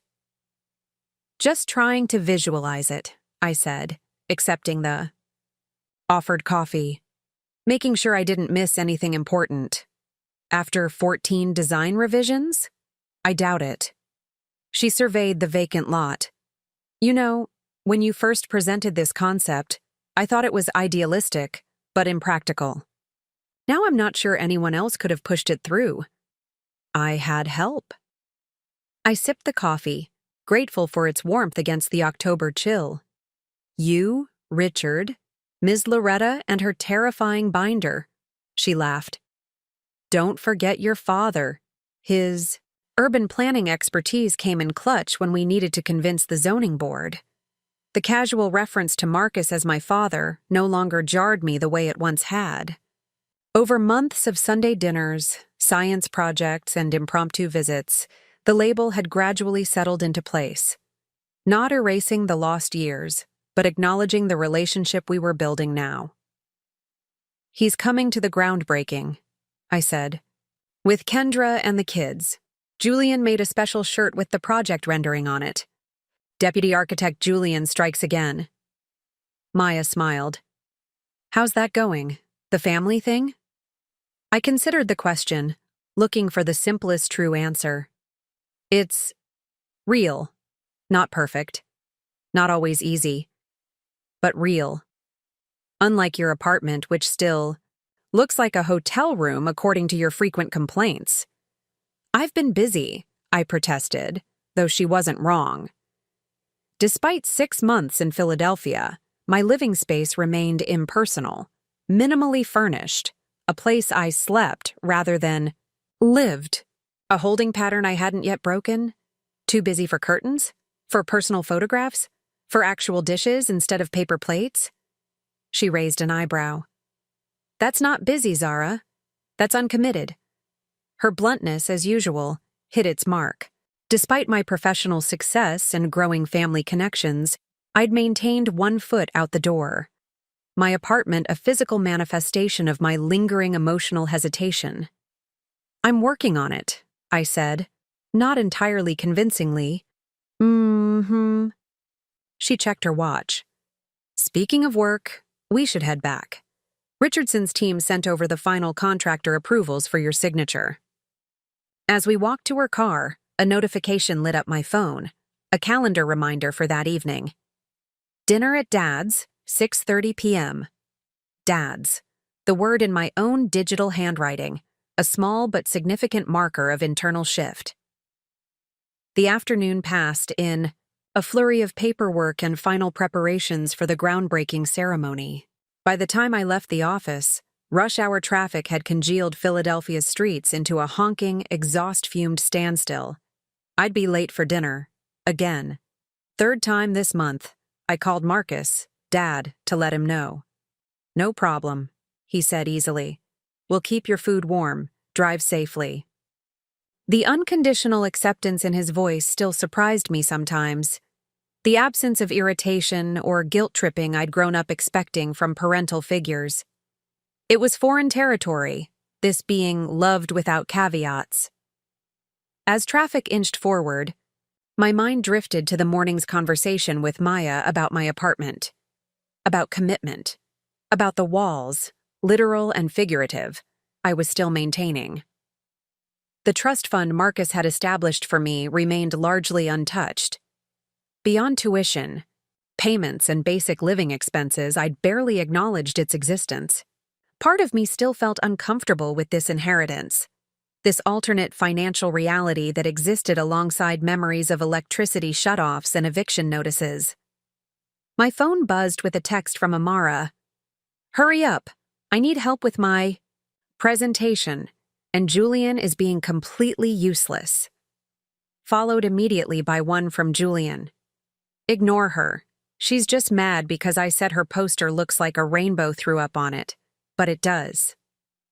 The casual sibling bickering, the assumption that I would mediate, would help, would be there, warmed me in ways I was still learning to articulate. This was family in real time, not the idealized version I'd dreamed of as a child, but the messy, irritating, wonderful reality. I texted back. Traffic. Be there soon. Don't kill each other before I arrive. By the time I pulled into the familiar driveway, it was nearly 7:30. Lights glowed from every window of the colonial house, silhouettes moving behind curtains. Life in progress, not paused, awaiting my arrival. Inside was controlled chaos. Julian and Amara's argument had evolved into a full-blown creative dispute over her science fair presentation on coral reef conservation. Kendra was simultaneously helping and trying to prevent physical combat. Marcus stood at the stove, reheating my portion of dinner while refereeing from a distance. Zara, Amara spotted me first. Tell Julian that color coding information makes it more scientific, not less. It depends, I began diplomatically. See? She agrees with me, Amara cut in triumphantly. She didn't even finish her sentence. Julian protested. I slipped off my coat, settling into the familiar rhythm of their debate. This was the household dynamic I'd observed for months now. passionate but fundamentally secure, disagreements occurring within a framework of underlying safety. Preparing and narrating this story took us a lot of time, so if you are enjoying it, subscribe to our channel. It means a lot to us. Now back to the story. Over dinner, pasta carbonara kept warm for me despite the delay. Conversation flowed from Amara's project to Julian's basketball tryouts to Kendra's latest court case. The unforced inclusion, the space held for each person's concerns, remained a revelation to me even after months of weekly dinners.